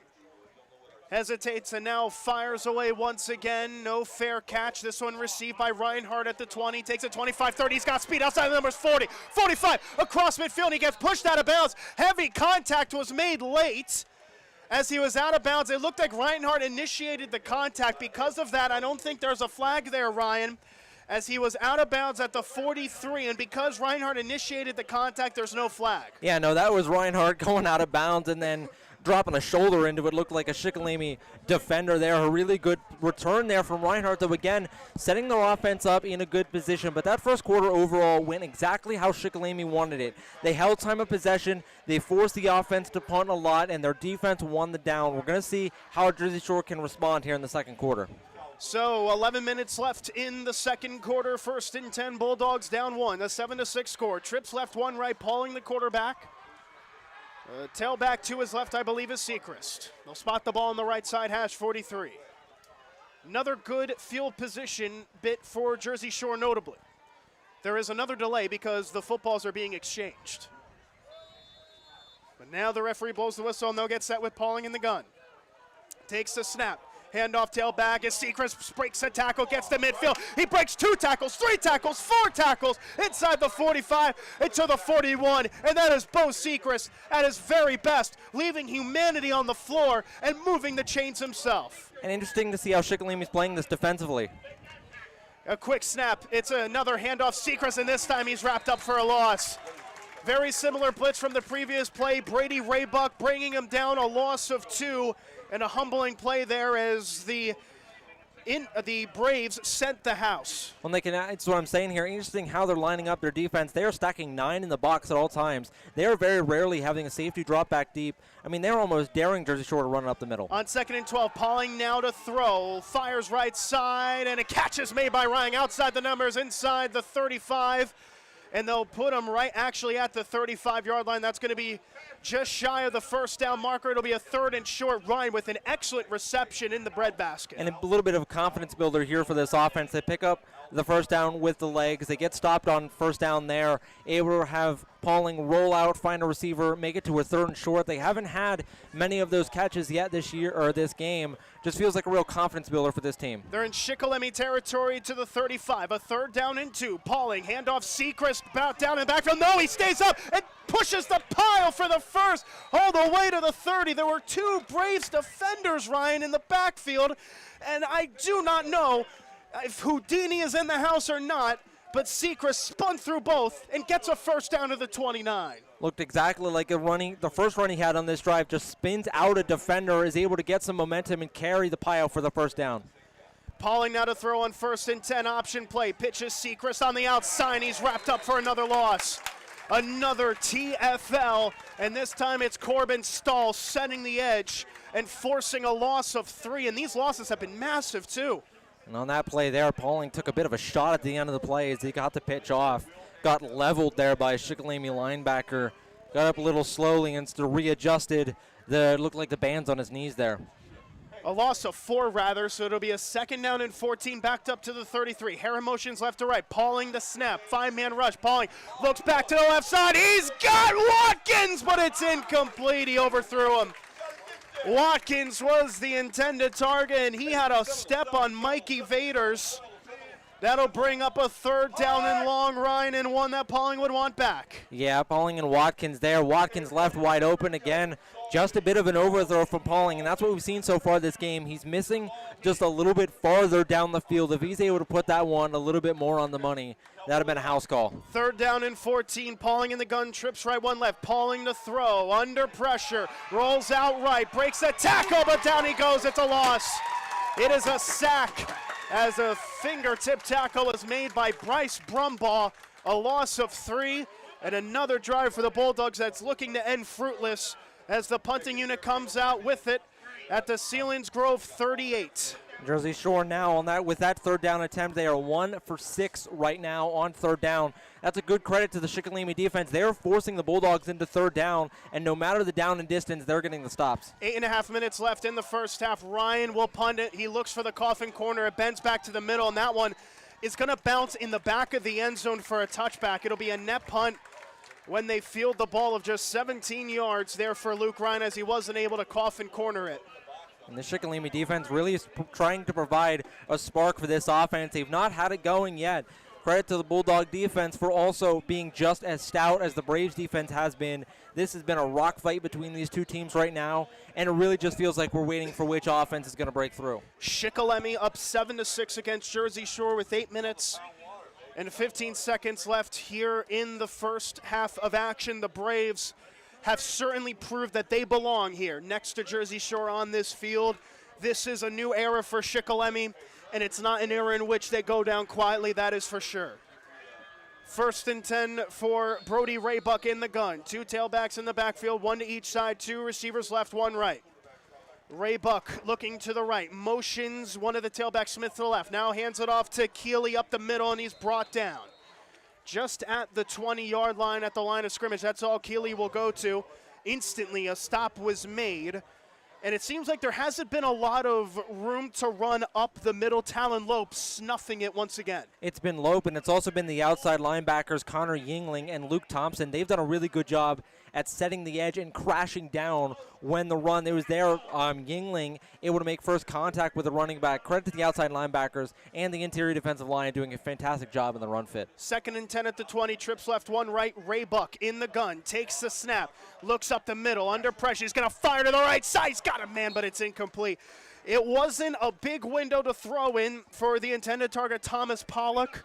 Carson Watkins was just a step behind as the ball was overthrown. It'll be a 3rd and long. And a good job there by reading the field there by Raybuck. He had a free rusher coming off the end. It looked like it was Bo Sechrist coming off unblocked off of his blind side. A good job by Raybuck to sense the pressure and get the throw away. Unfortunately, just a little bit missed the receiver for what would have been a gain of about 30 yards if he's able to hit it. 7.5 minutes left in the second quarter. Shikellamy up 7-6 against Jersey Shore. The Braves with possession. They have a 3rd and 9 at their own 21. They only have 3 seconds to snap. They have to get busy. Raybuck motions, now takes a snap under pressure, breaks an initial tackle and just throws it away. Incomplete. Raybuck got by the edge rusher, couldn't get by the pressure up the middle. That one is, again, Talon Lope applying it, as Raybuck could only throw it close to an intended target for a 4th down and an incompletion. The Bulldogs' defense remains as steady as ever. And there again, just coming off the blitz, had a few rushers coming unblocked, but a dangerous throw there by Raybuck. He threw it to his receiver, Pollock, who was covered by 2 orange helmets. That could have been disaster. Lucky for them that ball hit the turf. But we have now seen 11 third down attempts in this game, and there's only been 1 conversion between the 2 teams. Ryan State's excellent as always as Raybuck punts it away. This one will go end over end. Fair catch made at the 38-yard line. The reception from Carson Watkins. 7 minutes and 21 seconds left to go in the second quarter. Jersey Shore down 7-6 against Shikellamy. They'll start this drive at their own 38-yard line. Ryan, set the tail of the tape here for what we've seen so far. It's been a defensive slugfest. You've been calling it from the start. That's what it might be. Yeah, and this has been 2 teams that are really trying to play a similar type of game plan, both offensively and defensively. Both the Braves and the Bulldogs want to establish the run first. They want to use the run to set up the deeper passes downfield. And both defenses have done a good job taking away the run. They've done it in the same way as well, blitzing heavily, sending 8 or 9 rushers at a time at the quarterback or in the run fit. They've done a good job daring each other to throw the deep ball down the field, and both teams have had opportunities to get the deep ball down the field. Jersey Shore nearly getting a touchdown on the last drive. They had a few more in the first quarter as well, and Shikellamy, we saw it there at the end, having a 30-yard gain that they just overthrew. It feels like both these defenses are daring the other to throw down the field, and both the offenses just missing opportunities right now. This Shikellamy team has not had a 4-win season in 6 years. 2019 the last time. They're 3-1 this season. A team that graduated just 6 seniors from their 1-9 season last year. They are showing their experience early on. It'll be a 1st and 10 for the Bulldogs trying to recover. Middle of the park, 38. Trips right, 1 left. They take the snap. Handoff, Secrets gets to the outside. Tries to get back up the middle. He'll only maybe get back to the line of scrimmage. If that, it might be a 1-yard loss. As the edge was again set onto that far side. Raybuck was again involved on the stop as what looked to be Chase Schwartz on the weak side helping out. I'm surprised we've not seen a 1st down shot here from this Bulldogs offense. Their receivers are sitting in single coverage. They've been trying to take advantage of it. They've just not found it. 2nd and 11, Pauling to throw. Looks left side, fires, comeback route. Watkins makes the catch and is immediately wrapped up at about the 43, call it the 44-yard line for a gain of 7. That'll set up a 3rd and manageable. And that's where Pauling's at his best. On the run, rolling out to his strong side, able to find Watkins, who's been his safety blanket so far this season. Watkins, a really good catch on a comeback route, sets it up to a 3rd and short, but again, I'm wondering if Jersey Shore might try to take another shot down the field here. 3rd and 4 with 6.5 minutes left in the half. Pauling, play fake, throws right side, screen pass, catch made into the 45, right at the 1st down marker. This is going to depend on the spot to the 47. There's a second effort as he's wrapped up right at the chains. And this one is going to be very close. They needed the 47.5 for the first. They're going to spot it at about the 48. I believe actually they needed the 48, Ryan, on second view. And so the referees will talk about it. They're going to play the guessing game, maybe an index card, and it looks like they're short. And no, they'll actually instead have the chain gain come out for a measurement. A perilously close effort. And you have to give credit to the effort by the receiver who made the reception, because immediately they were going to spot it at about the 47, but a second effort and a lunge of the football gave them an extra yard. Will it be enough for the first? We shall see. It looks like from our vantage view, it's going to be, like you said, about an index card length, either over or under the line. It looks to me, though, like they might not get the 1st down here. It's going to be close.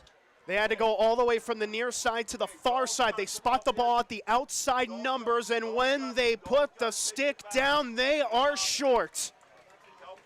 They are short by about a 1/4 length of a football. It wasn't maybe an index card, Ryan, but maybe a deck of index cards that you buy at Walmart. That's how close they were, and now 4th and inches. You want to talk about game time, this is that type of play. It's all about who wants it more for this one. Yeah, and this is 100% a go-forward spot either way for Jersey Shore. You're close to the 50-yard line. Looks like they might be adjusting where the ball was spotted, but still called a bit short. But this is a go-forward spot all the way if you're the Bulldogs. you're right at about the 50-yard line. A good punt gets you about 30 yards of field position. But with how your defense has played so far this game, you feel confident that even if you're not able to pick this up, that you'll be able to get a stop defensively. But they have enough trust in this offense that they're going to go for it. So 4th down and inches. Here we go. They're going to line up in the shotgun with 2 tailbacks, one either side on 4th and inches. They need the 48.5 for the first down. 2 receivers right, 1 receiver left. They're going to stack the box. Shikellamy, hard count. There was movement, and this looks like encroachment. It looks like encroachment. Number 28 on the play was Gabe Rigel, moved early, and on the hard count, the Shore get a gift. Yeah, and there was a weird lineup for Jersey Shore there. Typically in a 4th and inches, you'd see an I formation. They line up with split tailbacks, but again, the hard count, able to get a Schick defender to jump, and they get a free first down. Less than 6 minutes left in the first half. Fresh set of downs. Bulldogs 1st and 10. Option play. Pauling takes it himself. Tries to get back to the line of scrimmage. That's all he's going to do. Only back to the line of scrimmage. Sechrist was covered by the edge, and it doesn't seem like that option play is going to be available. The safety, Luke Keeley, had the edge set, and Pauling could only dive back to the line of scrimmage. In fact, they'll say he lost a yard back to the 48. This is the first time we've really seen this Jersey Shore offense struggle like this. I wonder if we'll see some changes. On 2nd down, Pauling to throw. It's actually a push pass to Sechrist. He cuts upfield outside the numbers, the opposite 40, 35, and is wrapped up for a first down at the 33. That's the first time, Ryan, we've seen that push pass. It's only the 2nd time this season that we've seen it, and that one was bountiful. And that's what I'm talking about there. Again, this is the first time we've really seen this offense struggle like this consistently, so I'm wondering if they'd reach deeper into the bag of tricks. Like you said, only the 2nd time they've ever run that shovel pass. On 1st down, Pauling, screen pass left side. Watkins makes the catch, gets outside of the numbers, 25, 20, 15, 10. They're not going to get him. Touchdown, Jersey Shore. Carson Watkins with a 33-yard receiving grab on the screen pass. Watkins took it to the edge. There were 2 blockers with him, and the Bulldogs retake the lead. And a good block there by Cash Harrod here on the near side, blocking the corner. Was able to give enough space for Watkins to get to the outside and find the end zone there. A really good block there from Harrod, and a good touchdown, and Jersey Shore getting some life back in them. So now it looks like they're going to go for 2 here to make it 14-7. Pauling in the gun, takes the snap, looks right to throw. Pauling fires, comeback route, diving catch. Was he in the end zone? Yes, he was. What a play. Pauling fired it to the far side, right on the pylon, didn't he?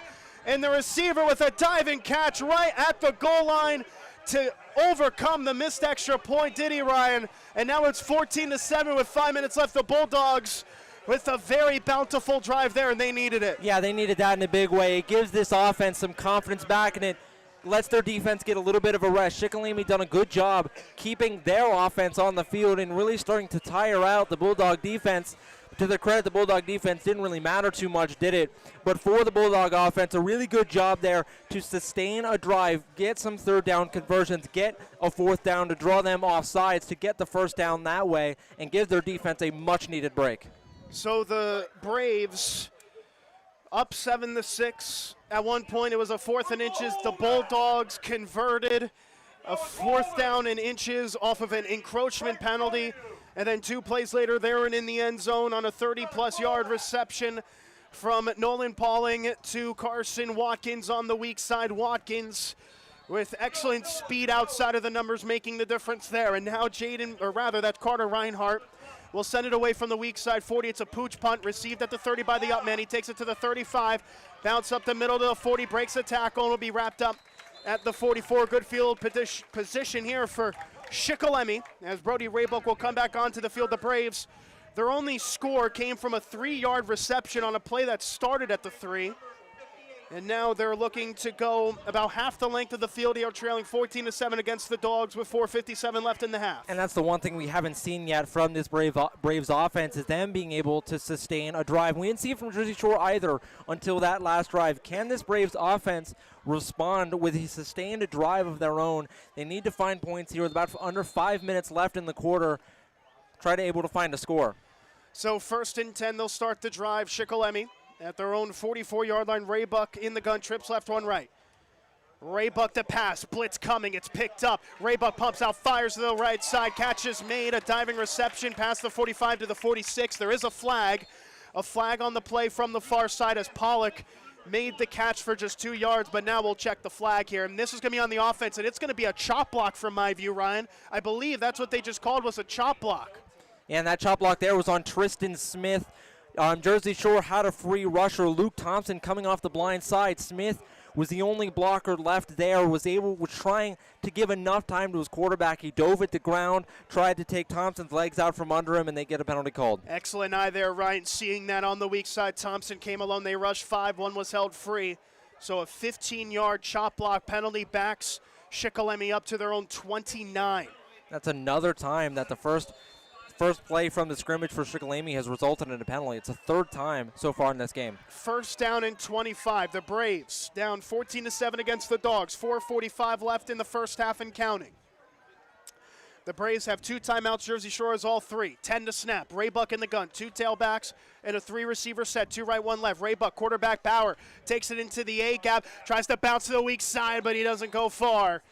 It's brought down there by Bo Sechrist, who closed it out, and in a heaping pile of traffic. You always question whether the rusher, you almost get scared the rusher will be able to beat it, but Bo Sechrist had other ideas, as that looked to be a loss from my view, maybe of a yard. Yeah, Raybuck running it up the middle, was trying to find a hole. It closed quickly, was able to kind of bounce off his own offensive lineman, push off a bit, and try to readjust. A good job by Sechrist holding on to the ankles of the quarterback and was able to bring him to the ground. They will say he got back to the line of scrimmage, so a 2nd and 25. Less than 4 minutes left in the half now. Raybuck motions a tailback right side. Now takes a snap, play fake. Looking for a screen. It's not there. Pumps again and now throws out of bounds to the left side. That was very dangerous, as it looked like it might have almost been interception all the way to that far side. It's an incomplete pass in the end. And the Braves are going the wrong way here. The Bulldog defense looking as stout as ever here. And Raybuck had to be careful throwing that ball on the screen pass, because when you have it like that, sometimes your offensive lineman can sneak 5 yards up the field, which then leads to an ineligible man downfield. Raybuck pumped it once, twice, 3 times. The screen was never open. Good job there to throw it away and avoid the sack. But again, Shikellamy just has another drive that just stalls out. Looking for the magic wand. Here is Shikellamy. It'll be a 3rd down and 25 at their own 29. Just 4 to snap for Raybuck. Trips left, 1 right. Raybuck to pass. They blitz. They send 5. He fires towards the right side. A dive, and it's intercepted. A diving interception by Carson Watkins at the 40. An excellent play from the cornerback, Watkins. It was a miscommunication on the route from my view, Ryan, and Watkins was the benefactor. His 3rd interception of the season. Yeah, they're just the 3rd in forever. They were trying to find a way. Raybuck and his receiver weren't on the same page. Raybuck thought it was a comeback route. His receiver, Bobby Fleming, did not. A miscommunication, and Watkins was able to pounce on it. So the Bulldogs starting at the Shikellamy 40. A 1st and 10 left side. Trips right, 1 left. Pauling the quarterback, tailback to his left. Sechrist takes a snap. Another screen pass. Ryan flagged down immediately as he gets past the line of scrimmage to about the 48, just a 1-yard gain, but we'll check the flag. That's at the line of scrimmage, and it looks like holding. Yeah, a hold there on the Oh, it is, in fact. Yeah, It is, in fact, a penalty on the Bulldogs. My apologies. Oh, it was a hold there on the screen pass on it looked like the right tackle there for Jersey Shore. Isaac Shirley was trying to give enough time for his quarterback to get the throw off, wasn't able to, and a hold to back him up 10. Isaac Shirey was the right tackle on that play. It'll bring up a 1st down and 20 after the hold. 3.5 minutes left in the first half. Bulldogs up 14-7. But another first snap penalty has them back at midfield. They need the 30 of Shikellamy for the first. So they go 2 receivers left, 2 receivers right, Pauling in the gun. Motion left to right now is Reinhardt. Pauling takes the snap. It's a reverse play. He's under heavy pressure, though, and Ryan goes down. But there's going to be a flag for a horse collar. A horse collar tackle as Ryan went to the outside, and there was a grab on the back of the shoulder pads. That is a brutal penalty for the Braves defense. Yeah, it looked like it was Brody Raybuck there on the tackle, and they had it sniffed out all the way. That would have forced a 2nd and 30.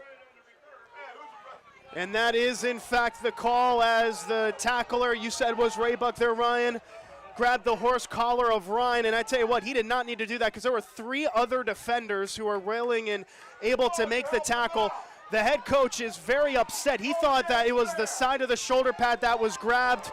It was one of those where you put yourself in that sort of situation from my view, because you have 3 guys there to make the tackle. Why risk it? Yeah, there was no need there to even be close enough to the horse collar. If he hits him in the body, he would have been able to drive him to the ground. But looks like there's some confusion as to what the call's going to be as the Well, now the referees are talking about this, and this would be highly controversial. Highly controversial. Mike Hoover pled his case to the near side referee, and now the referees are going to talk about it. They had already made the call and were set to move the football, and there's about to be some very angry Jersey Shore players. They waived the penalty after it was made, Ryan, and I am very stunned by it. Well, no, they actually, I think they are keeping it because look where the football spotted. Spotted ahead of the 50-yard line. The play would have backed them up to the 40. So it looks like the referees didn't really have a clue what they were doing I'm there. not sure what they're doing because now it's 1st and 18, and now Pong is going to throw, and now he's got a man, and it's caught! Reinhardt 20, 15, and down to the 10-yard line! Oh, they're silencing the officials there as on the first play, Pauling found Reinhardt for a massive gain. I'm not sure how correct the spotting and the calls were, but in the end, the Bulldogs making the game known by their play, and now they've got 1st and 10 at the goal to go. It seems at the 10, and now a stoppage. It's a 1st and goal at the 10, and the referees stopped the clock. There was a lot of confusion there, Ryan, because if there wasn't a penalty, then it would be, of course, 2nd down and forever. But there was a 1st and 18 from my view, and I have no clue, Ryan, how it could have been 1st and 18 according to the chain gain. I am completely lost. But Nolan Pauling has gotten us out of the woods with a massive 40-yard reception from Pauling to Reinhardt. They're going to have 1st and goal, and we apologize for how confusing it sounds. I promise you, it's even more confusing on the field. It looked like, so the play ends, Jersey Shore would have faced a 2nd and 30 from their own 40-yard line. The tackle was made right at the 40. Then the horse collar penalty is called. That's a 15-yard gain and an automatic 1st down. So it should have been 1st and 15, not 1st and 18. It looked like they kind of backed the spot up 3 yards, said the tackle was made 3 yards behind where it actually was. And then there was the pled case there. The refs reconvene, then go to talk to the Jersey Shore head coach.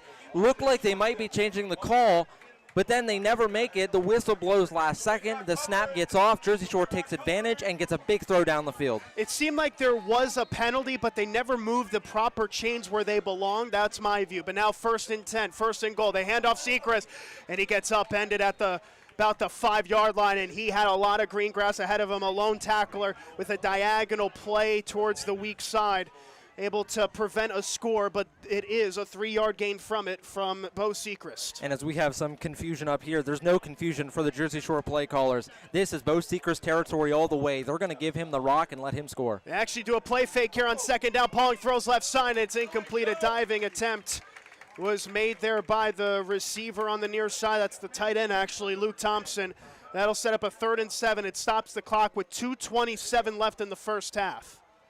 Jersey Shore up 14-7 here against Shikellamy. It'll be a 3rd and goal at the 7, and a big play coming up for the Bulldogs, trying to punch in another one. Yeah, it feels like this could be a real momentum shift. If they get that big play and they get held to a field goal, it feels like Shikellamy will take that as a surefire win. But if Jersey Shore can punch it in the end zone, go up 21-7, it feels like they'll be in control. 8 to snap for Pauling. He gets it off, takes the snap, rolls out right to pass, under pressure, tries to stay alive, just throws it into the end zone, and it's incomplete. Out of bounds on the far sideline. Pauling ran out of time. There was so much congestion on that far side. Ryan and Thompson, the intended target. It's an incomplete pass, and now what do you do on 4th and goal? Feels like you got to kick it now. You got that big play. Take the points where you can get them. Your defense has played well. Your offense has struggled at times. When you're in surefire field goal range, you have to take it. A 24-yard field goal far side hash. Passetti is 0 for 1 on field goals this season. Snap, hold, kick on the way. Does it have the distance? It does, but it's wide right and no good. It was wide right. Passetti couldn't curl it. At an empty drive for the Bulldogs when they had 1st and goal at the 10. They were unable to punch it in or net 3. It's 14-7, 2:20 left in the first half. And the Bulldogs, I would imagine part of the halftime team talk is to be more opportunistic from some of these chances. Yeah, and that drive all started thanks to an interception, if you remember correctly, set them up into Shikellamy territory. But one silver lining for the Bulldogs here is you are now forcing Shikellamy to go from their own 20-yard line, and they have not done a good job at sustaining drives. With 2 minutes and 20 seconds left on the clock, there is enough time. If you force a 3 and out, they might be able to get the ball back, but they have to force a stop. Shikellamy with 2:20 and 1 timeout, starting this drive at their own 20. Raybuck to pass. He throws it, looked partially deflected as the reception was made by Bobby Fleming, the freshman. It looked like it took a wicked deflection on its way in. It's out to about the 26, but there is a flag down. A flag had come in right away. Yeah, late flag on the field. I'm not sure if that's going to be certainly in the area of roughing the passer or a hold, as Shikellamy looks like their offense is backing up. This might be a holding call. So we'll have to see what this is here. It's going to get backed up to the 10, so that is a holding on the offense. So 2 minutes and 16 seconds on the clock in this second quarter. Braves with 1 timeout, Jersey Shore with all 3. Clock stopped with 2:16 when they take this snap. A look at the wristband for the athletes on the field wearing white. A first down and 20. In the gun, Raybuck. Jersey Shore looking to show blitz to motion right to left as Raybuck takes the snap to throw. Under pressure, quick throw and an incompletion. There was an unblocked edge rusher, Connor Yingling, on that near side. Raybuck was forced to just throw it in the direction of Pollock. It turns into an incompletion and a second down. Clock stopped, 2:13 in the half. And another unmarked rusher there for Jersey Shore. Shikellamy has not done a good job with this offensive line motioning to pick up the pressure. They're coming there on the strong side. Yingling, they only rushed 5, so theoretically there should have been a blocker for him. Yingling left all alone, forced Raybuck to hurry through his motion, get the throw off in time, and it just hits the dirt. There is a stoppage as the play clock is going down. It's because the referees are talking about something here. I'm not entirely sure what it is at this stage, as now the referees will call for a stoppage onto the far side. The head official walking towards the far sideline, having communication with Tom Gravish, the head coach for the Bulldogs. This is the far side from where we are in the visitors' press box, but once play resumes, it'll be a second down and 20 for the Braves with 2 minutes and 5 seconds left to go in the first half. It should be noted Shikellamy is going to have the ball to start the second half, Ryan, and that's huge. It really feels like it's now or never for them to open up this offense. If they're able to find points here before the end of the half, it'll give them a lot of momentum going into the locker room. But on a 2nd and 20, it's not going to be easy. Raybuck in the gun, trips right, 1 left. The 1 receiver left is Pollock. Now a motion man right to left, Fleming. As they take the snap, it's a quarterback keeper to the near side. Raybuck gets outside the numbers, but he's brought down for a loss at the 6-yard line. The Bulldogs had that end around covered there from the quarterback Raybuck, and it turns into a substantial loss. And now on 3rd down in a long while, it looks like Jersey Shore is going to take a timeout, and you would have to agree with the call at this point. Yeah, absolutely. With how your defense has played, and you feel like you deserve to give another shot to your offense because this defense has played so well, you have to reward them in giving them the timeout and allowing you to maybe go down the field and find more points from the end of the half. But there on that play, just a real breakdown there from the Braves. Raybuck motioning out to his right side, had 2 receivers matched up against 2 Bulldog corners. If they were able to get some open field blocking down the field, that could have very easily turned into a gain of 10+. But a good job by the Bulldog defense, able to shake off the blockers and meet the quarterback behind the line of scrimmage. When play resumes, it'll be 3rd down and 24 after a 4-yard loss on the rush attempt from Raybuck, the Shikellamy quarterback. That backed them up now, Shikellamy, to their own 6-yard line. The Bulldogs up 14-7. We'll have our proper thoughts at halftime, but Ryan, give us a taste of what you've seen from the first 24 minutes. This is just, like I said, it's been a defensive rock fight, it feels like, the whole way through. These teams trading blows defensively, very similar on how they're playing their defense. A lot of pressure on the quarterback, forcing early throws, forcing them to try to throw the ball deep down the field. The difference in this game has been Jersey Shore hit some of those deep balls down the field. Shikellamy has not. 3rd down and 24 to go. Raybuck is in the gun. 2 receivers left, 1 right. They're at their own 6. Raybuck will hand it off to the tailback up the middle. He won't get far, Tristan Smith. Past the line of scrimmage to about the 9-yard line. It'll be a 3-yard gain, and the Bulldogs will take their 2nd timeout of the half. They will have 1 remaining, Ryan. And with 1:45 left, you would say the Bulldogs are in contention to try to get a last-ditch score here, a smash and grab to end the half. This is certainly enough time for how this offense has played so far this season. You expect they're going to get the ball I'll say roughly around midfield with about 1:35 left on the clock and one timeout. It allows you to run your offense the way that you want to. You don't have to just go pass, pass, pass all the way down the field. You can mix in some runs. You can feel comfortable running your offense the way that you're most familiar with. And if they're able to get a score here before the end of the half, it really puts Shikellamy in a bind, because even if they come out of the locker room and get an immediate touchdown, they would still be facing a deficit. This is a really big moment for Jersey Shore if they're able to find points. Well, one thing is for sure, this Bulldog defense has been lighting up Shikellamy on the offensive side of the ball, just like a freshly lit candle from Creek Unique Candles and More, located in downtown Lock Haven, open weekdays, weeknights, and weekends. So on 4th down and 20, after making up the yards on a 4-yard rush, they will punt this away, will they, the Braves? Raybuck will punt from the back of the end zone, 2 back deep to return for the Bulldogs. Raybuck has a great leg. He'll look to extend it here as this one is a line drive, sent away, 1 hops, now fielded at the 45 by Watkins, breaks a tackle, gets to the 40, bounces outside of the 35, he's got a seam, 30 to the 25, and then is out of bounds on his own volition to about the 22-yard line. A net punt of not too many, less than 20 yards by the end of it. And the Bulldogs, with $1:32 left in the half, will have 1st down and 10 at the Shikellamy 22. And that was not Raybuck's best punt. Looked like he was hurried a bit. Yingling came in unblocked, was trying to block it. Raybuck had to get the ball off a little bit sooner than he wanted, caused him to hit the ball, and good return from Jersey Shore sets them up well inside Shikellamy territory. 1st down and 10 on the right side, hash 22. Pauling is the quarterback. Trips left, 1 right. Pauling takes the snap, rolls out to his left. He's going to try to get an angle on it. He gets men in the backfield. He'll try to push the pile, but he'll get brought down for a massive loss.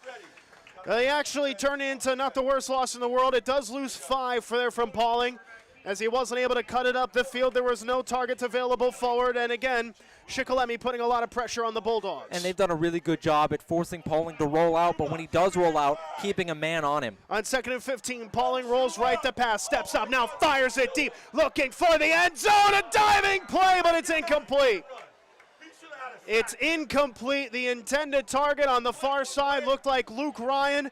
It was close coverage from Maddox Hoover on the far side. That looked like Hoover, who was the defensive back. It'll be a 3rd down and 15 with 1 minute exactly on the clock. And Hoover didn't look like he knew where the ball was. Ryan able to get in behind him. Hoover turned way early, allowed Ryan to get hands on the football, but a diving catch, he couldn't bring it in. So 3rd and 15, Pauling again the throw. This time they send the house. He dumps it off to the right side, catch by the tailback Seekers, but he doesn't go far. Only back to the line of scrimmage and to the 26, a 1-yard gain.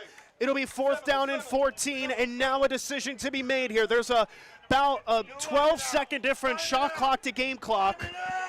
And now the Bulldogs up 14-7 and 4th and 14. I wonder if they're going to try to take a shot in the end zone here. I think that's what you would do. You get the throw off. You're only going to give them the ball with about 6 seconds left if you're not able to convert. They're actually going to take the snap quickly as Pauling.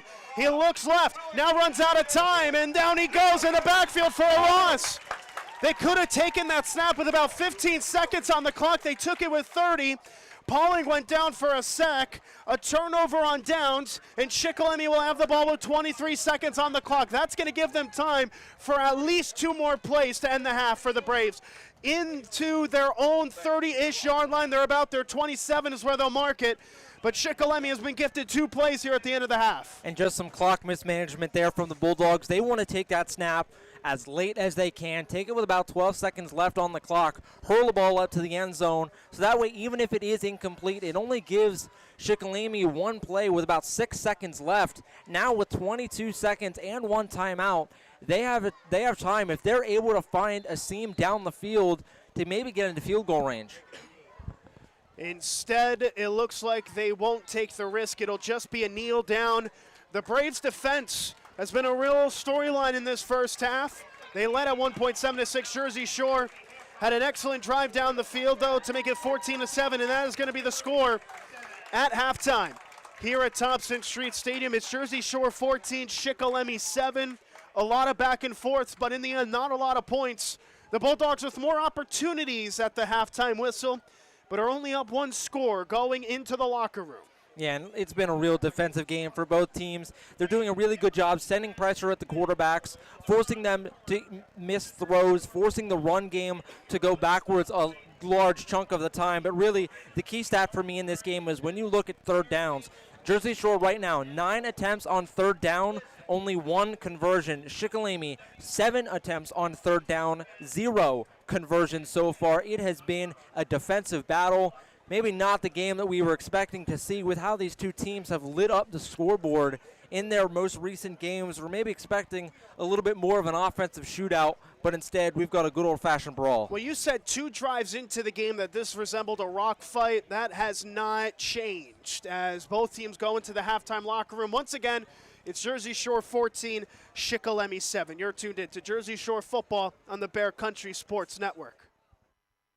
Now's the time to reserve space for your pup at Sweet Dreams Pet Resort on Sunrise Lane in Mill Hall for this fall and winter.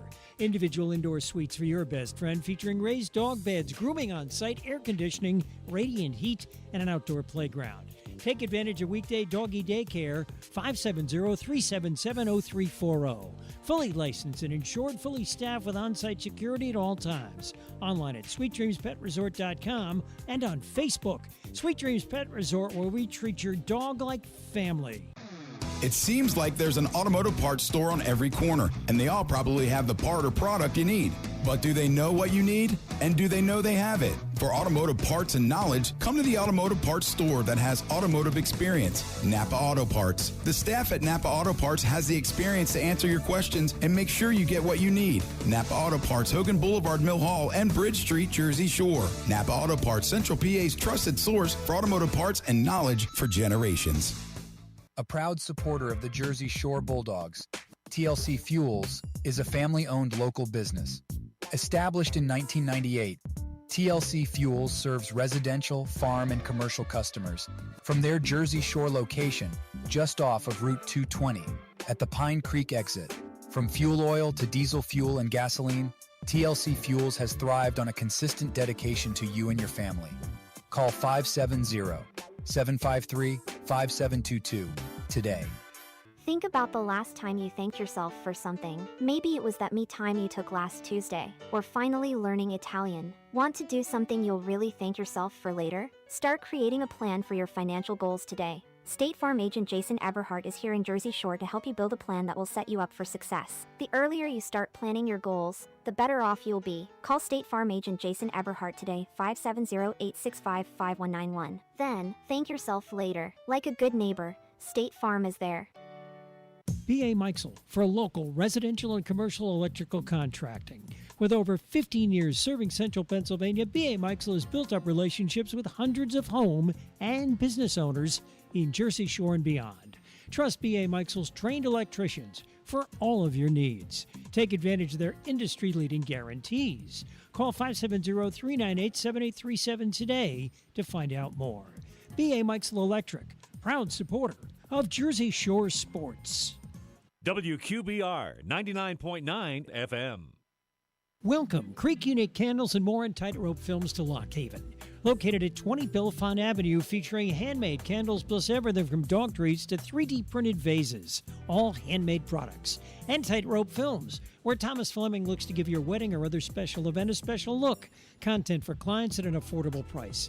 Visit today. Creek Unique Candles and More and Tightrope Films, open 10 till 6 Monday through Saturday.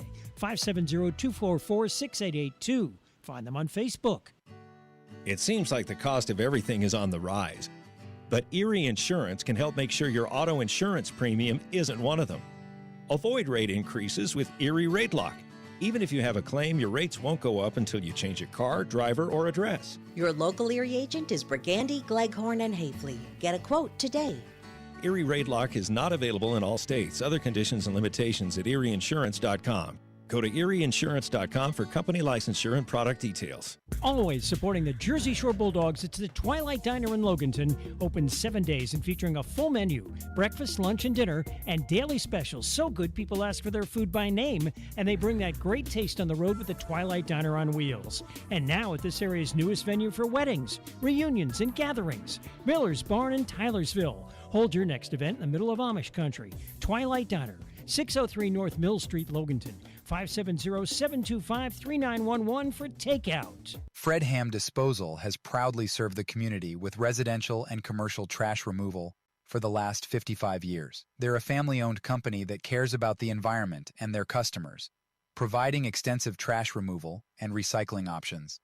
Their fleet of trucks provide reliable pickup service, and they give you a chance to pay your bill online. Fredham Disposal, here for you. Call 570-398-1814. Fredham Disposal.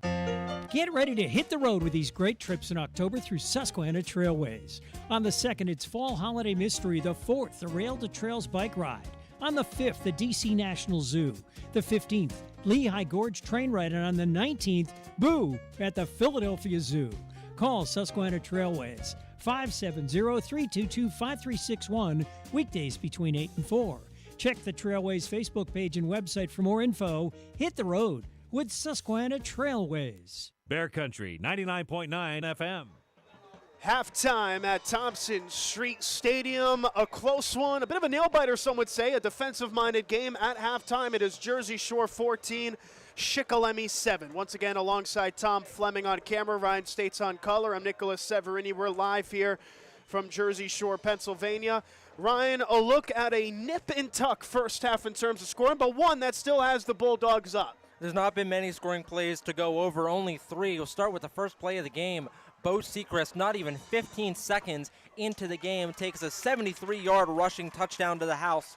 Then, after a botched snap that set up Shikellamy deep into Jersey Shore territory, it was receiver Thomas Pollock on the receiving end of a 3-yard touchdown throw from Brody Raybuck that gave actually Shikellamy the lead thanks to a mixed extra point. Then Carson Watkins, a 33-yard touchdown grab thrown by Nolan Pauling with 5 minutes and 10 seconds left in the second quarter to give Jersey Shore the 14-7 lead they hold now. Look at this from Jersey Shore's perspective. Taking on a Braves team that's undefeated away from home, 2-0 at home so far this season. Both of those games coming at the first 2 weeks of the season for Shikellamy against Milton and Lewisburg. What do you think has been the issues for the Bulldogs in terms of their conversion rate? Because they've been failed to convert on 3rd and 4th down. They've also struggled just to convert once they get inside of that Shikellamy 30-yard line or so. The Braves were able to tighten up. What do the Bulldogs need to improve in the second half if they are to solidify their 4th win of the season? Well, this really looks like a team that is coming off a 3-game run stretch, doesn't it? I mean, they look tired at times. It looks like they've just seemed to be, they're falling behind the sticks constantly. They're not able to make it up. For me, they need to run the ball a little bit more effectively. Outside of that 73-yard run, they've really struggled picking up consistent 5 or 6 yards a carry like they have been in their other games. If they can get the run game going, and instead of facing 3rd and 10 or 3rd and 8, rather they'd like to face 3rd and 2 or 3rd and 3 or 3rd and 1. If they can get into those favorable 3rd down positions, you'll see that conversion rate skyrocket and their offense be able to move a little bit more effectively. And before we go to break, a look at our District 4 Quad A out-of-town scoreboard. It's very close up at the top 5 of the 6 teams, of course, Ryan, are 3-1 or better going into week number 5. It seems like everything's been chalk so far, but maybe with a surprise in terms of the closeness? Yeah, we'll start it off here. The undefeated Shamokin Indians up 21-0 over Central Mountain. And the one you talked about, the little bit of a surprise, the Williamsport taking on Selinsgrove. Right now the Millionaires do hold a slim 9-7 lead over the Seals, but Selinsgrove doing a good job to stick in that one. And then Athens and North Penn Mansfield right now scoreless as they go into halftime. In terms of no scores reported, there is scoreless? Yes, that's the thing. Is with no score right now, all we can guess is that that game is sitting at 0-0. Athens is just, and I mean just, behind Jersey Shore in the Quad A ranking. Shikellamy, of course, is just ahead of the Shore. The winner will have sole possession, from my view, of second place in the districts behind Shamokin, who are set to win their 5th straight game of the year. That's our Quad A out-of-town scoreboard. We'll step aside. We'll have keys to the second half coming up next. You're tuned in to Jersey Shore football on the Bear Country Sports Network. Reliable. That word sums up Hollick's Coal & Oil in Jersey Shore. Stocked and ready to go for fall and winter, Hollick's is a phone call away, 570-398-1190. A fixture in the community for the last 75 years. Hollick's Coal & Oil will fill you up shortly after you call. Hollick's Coal & Oil, 248 Locust Street in Jersey Shore. Hollick's Coal & Oil, 570-398-1190. 1190. Fall is calling and adventure awaits. This is Graham at C.H. Waltz Outdoor and RV, and we're rolling out unbeatable deals as the season turns. Save thousands and choose from top brands like Forest River, Winnebago, KZ, and Intech RV in a great selection of floor plans. At C.H. Waltz Outdoor and RV, we believe in transparent pricing, no pressure sales, and absolutely no hidden fees. Visit us in the Pine Creek Valley or online at chwaltzoutdoor.com. Adventure awaits at C.H. Waltz Outdoor and RV. Life moves pretty fast, and so does technology. So we should be proud that after over 40 years, Reese's Print Shop in Lock Haven still provides excellent work for everyone in Bear Country. So many other print shops have closed their doors, but Randy Reese still offers digital and offset printing at competitive prices, and they're fast. Reese's Print Shop, 7 East Main Street, Lock Haven. Stop in, email randy@reesesprintshop.com or call 570-748-6528. Reese's Print Shop. See what we can do for you or your company. New home, big dreams, real life plans. You're saving, you're doing the best you can. You need a friend and a helping hand. Journey Bank, Journey Bank.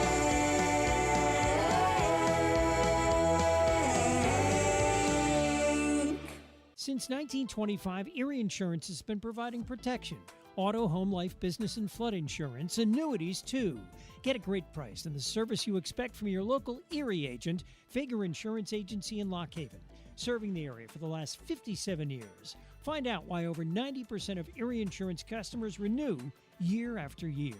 Call 570-748-3570 to get a free quote. Fager Insurance Agency, 511 East Church Street, Lock Haven. Cutting Edge Country, WQBR, The Bear.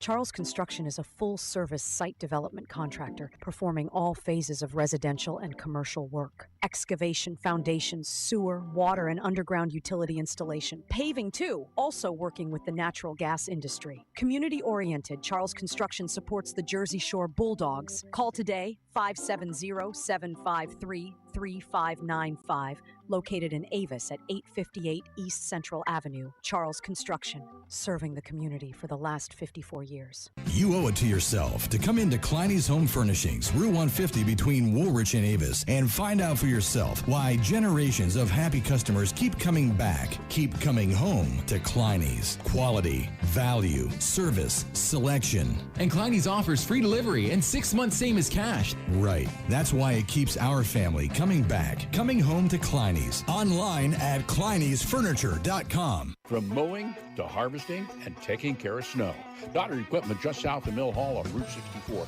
has what you need to get it done. Want to keep your home warm and cozy? Check out the Crown Royal Outdoor Furnaces. If you're cutting your own firewood, Donner Equipment is your steel dealer. Donner Equipment for Kubota, Honda Power Sports, Suzuki, Land Pride, steel, trailers, and accessories. See it all now at Donner Equipment, just south of Mill Hall on Route 64. Visit us online at DonnerEquipment.com.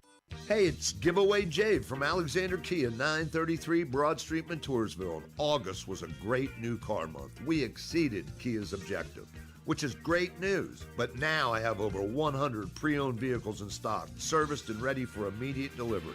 Rates are coming down, banks are getting aggressive and approving loans like never before. Alexander Kia, 933 Broad Street, Montoursville. At alexanderkia.com. And remember, we're taking the deals the other guys won't. Looking for a great time in Avis?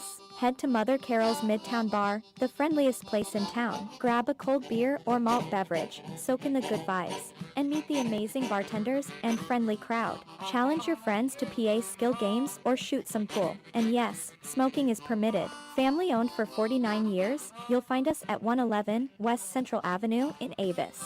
Open 3 to 10 Mondays, 11 to 10 Tuesday, Wednesday, Thursday, and 11 to 11 Fridays and Saturdays. WQBR 99.9 FM. About 4 minutes or so to go until the second half begins here at Thompson Street Stadium in Jersey Shore, Pennsylvania. You're tuned into Jersey Shore football on the Bear Country Sports Network. The halftime score, Jersey Shore 14, Shikellamy 7.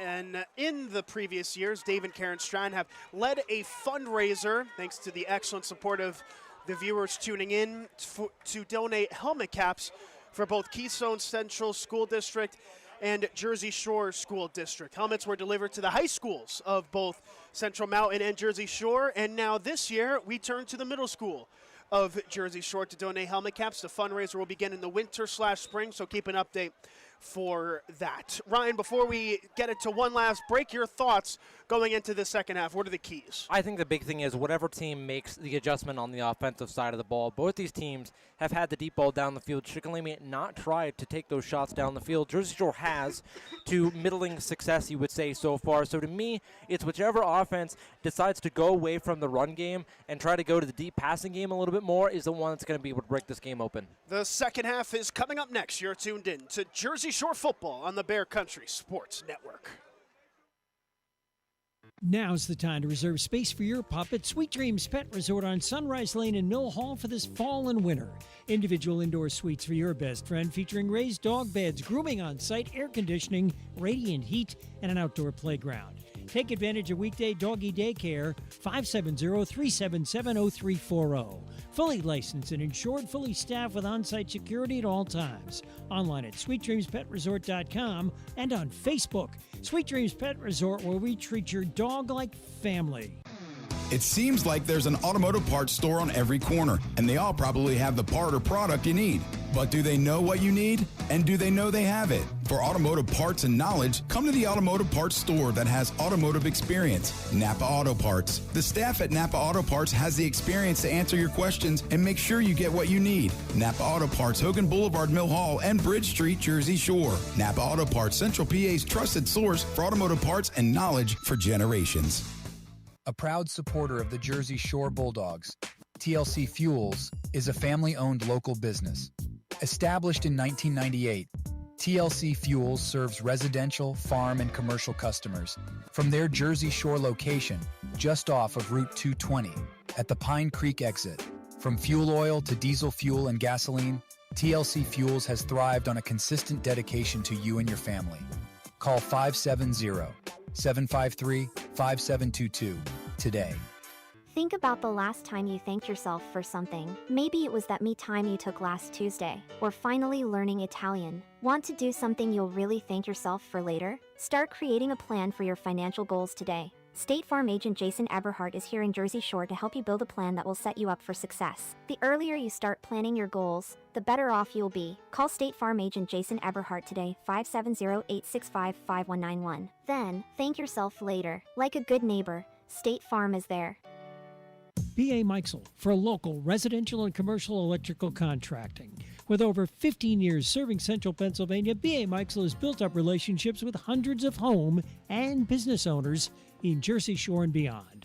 Trust B.A. Meixel's trained electricians for all of your needs. Take advantage of their industry-leading guarantees. Call 570-398-7837 today to find out more. B.A. Meixel Electric, proud supporter of Jersey Shore sports. WQBR 99.9 FM. Jersey Shore 14, Shikellamy 7 as the second half is about to get started. Hey, can't get enough football following tonight? Well, go to bed, wake up early tomorrow morning, maybe crack open a Creek Unique candle, and then get set for new kickoff of Lock Haven football. The Bulldogs traveling with their longest road trip of the season to take on 8th-ranked Cal PA. Pregame starts 11:30. The kickoff is at noon on the Bear Country Sports Network. I will be waking up at about 5-ish in the morning for that one. Ryan States, you'll be waking up at about the same time as well. Have an early morning out in what is the longest road trip of the season for the Bald Eagles, and they're rewarded with probably maybe their toughest opponent of the season as well. Yeah, it's certainly going to be a tough game for Lock Haven going in on the road, looking for their first real upset under this new regime. But yeah, you and I both getting up at 5 a.m., getting home late from this one. A quick turnaround, get as much sleep as we can, and get ready for more football on Saturday. Let me tell you, that McDonald's snack wrap is going to hit different after this one. Back on the field here, the Bulldogs trying to hit different. Up by 7, 14-7 against the Braves of Shikellamy. They will kick to start this second half. They will kick in the third quarter, going left to right in orange. Shikellamy will receive. They will receive right to left. Main kick returner is Thomas Pollock who is lined up on the far side. The other returner is Mikey Vaders. Carter Reinhardt steps over this one at his own 40. Will boot it away to the near side as we're underway for the second half. This one returned at the 15. He takes it to the 20, 25 up the middle, 30 to the 40, and is wrapped up from behind at the 41-yard line. And that was the touchdown-saving tackle by Grayson Willits. An excellent return there for the Braves to set up good field position and maybe some flashbacks for the Bulldogs in terms of how the second half against Shamokin started. And to those wondering why early on in the game when Jersey Shore was kicking it off, they were doing some of those little pooch kickoffs where they were kicking it to the near side returner, and that's why their coverage has really struggled with kick returns so far this season, trying to limit the damage. But there, Shikellamy takes advantage and set up at their own 41-yard line. First down and 10, first play from scrimmage, 7 seconds into the second half. Brody Raybuck is in the gun, left side hash, 41. 2 receivers, right, 1 left, hard count. Bit of a hesitation, a look back to the near side, 8 to snap. It looks like there's going to be an audible. Raybuck looking into the wristband, and now we'll get the play off with 3, with 2, and now he gets it. He looks to throw, looks right, catch, no, incomplete. Diving attempt from Bobby Felmy on that far side. Only would have gotten maybe a yard or 2 past the line of scrimmage. Yeah, and that one, just a missed throw there from Raybuck. Felmy coming out about 3 yards, running a 3-yard out route, was left wide open. That would have been a good gain of about 5 or 6 yards if he's able to connect with it. Instead, 2nd and 10 at the 41. Clock stop 11:49 into the third quarter. Raybuck getting some signals with the wristband. It'll be 2 receivers to the left, weaker side, and 1 receiver right. Tailback to his left looks like Smith. Raybuck in the gun. Jersey Shore going into a 5-2 defensive set as Raybuck takes the snap. Handoff up the middle, Smith. He's immediately wrapped up. That was a very physical tackle by Talon Lope up the middle, as it looked like a gain of maybe half a yard. A 3rd and long. Lope is ready to play today. Yeah, he met him right at the hole and then grabbed him and kind of swung and threw him to the ground. A really good individual there from the interior defensive lineman. It's Lope, Guy, Willits, the main defensive front 3, with Isaac Shirey now in on right edge. 3rd down and 10. Third play from scrimmage. The Braves have not converted from 3rd down today. Raybuck in the gun. Motion slot receiver left to right, Felmy. They take the snap. End around Felmy. Has an edge. Now it runs out of time. Gets upfield. Past the line of scrimmage to about the 43. And that is where he is stopped. Just a 2-yard gain from Bobby Felmy in his first carry of the season. And on 4th down, the Braves will punt. And again, we're seeing the same offensive game plan here from Shikellamy. Short throws and runs up the middle. That's been their offensive game plan so far this game, and it really just has not worked. Jersey Shore has done a really good job at shutting that down, and they are leaving things open down the field, but the Braves not really trying to open up this offense. They have not tried to throw it downfield often, have they?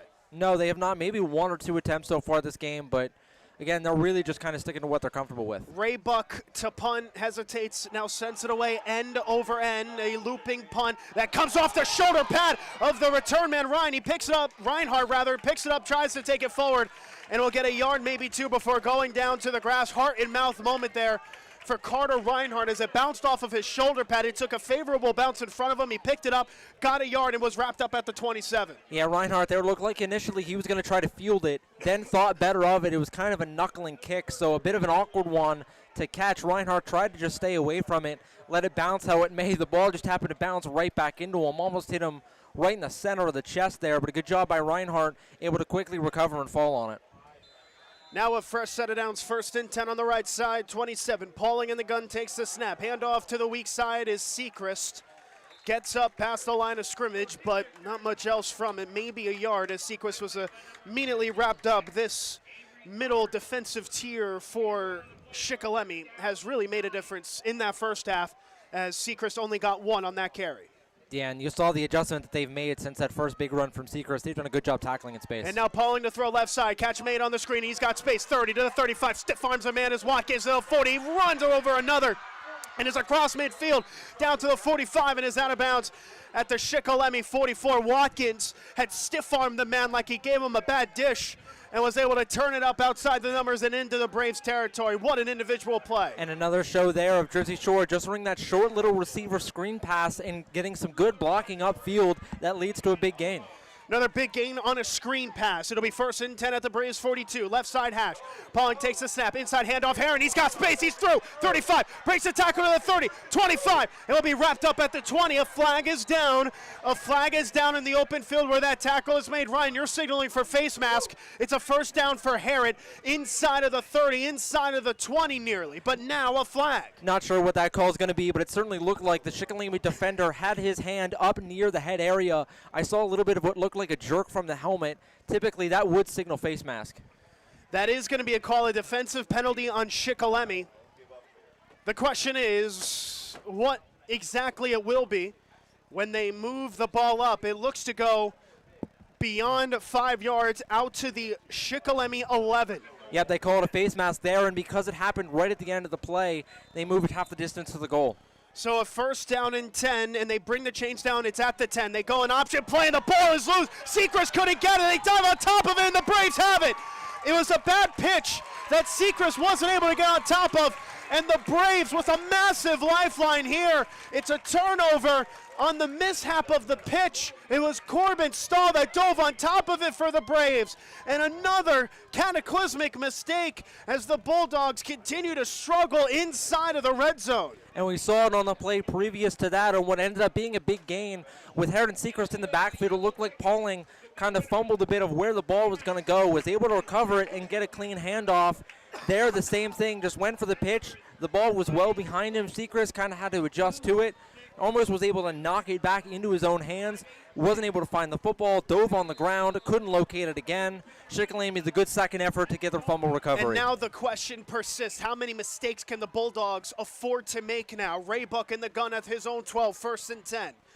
Takes the snap, looks to throw, fakes right, pumps again, rolls out to his right to buy time. He's now going to fire it over the middle, and it's incomplete.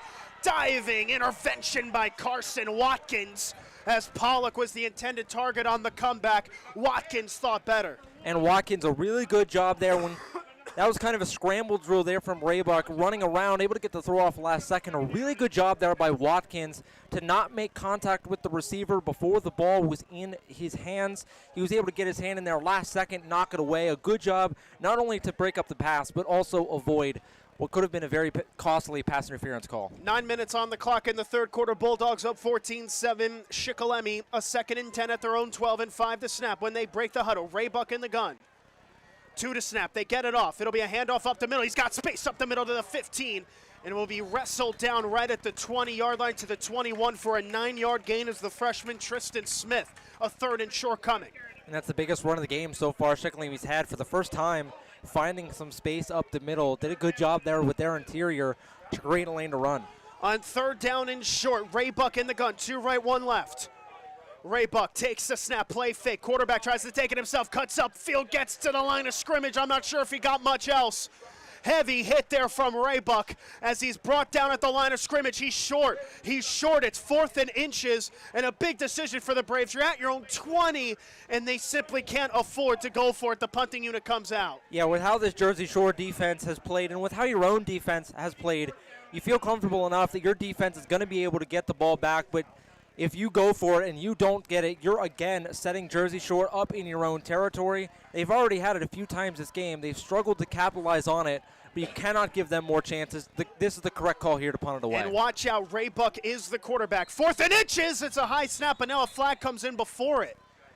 And it's a timeout on Shikellamy. A timeout on the Braves. As it was a high snap, it looked like Raybuck would have gotten to it. He had a one-handed catch, similar to a certain West Virginia punter in the backyard brawl last week. He made a one-handed snag. It looked like he would have been able to get it up, but before that, a timeout by the Braves.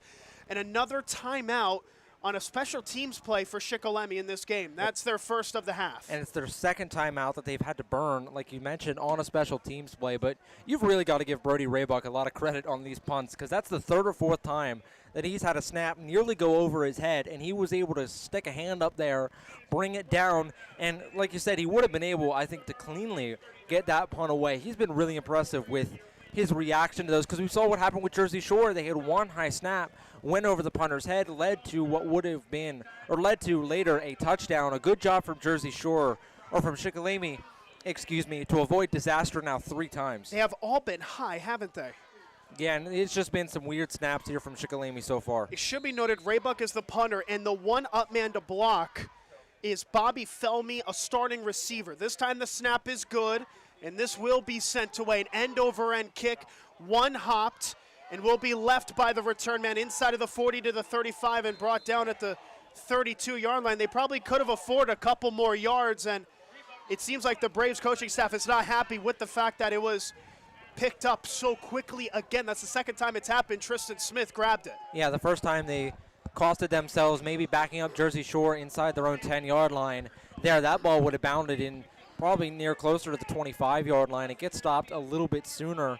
Gives Jersey Shore an advantage of about 6 yards when you average it out there. But again, it's really just which of these two offenses is going to break through first. Through two drives, neither has been able to.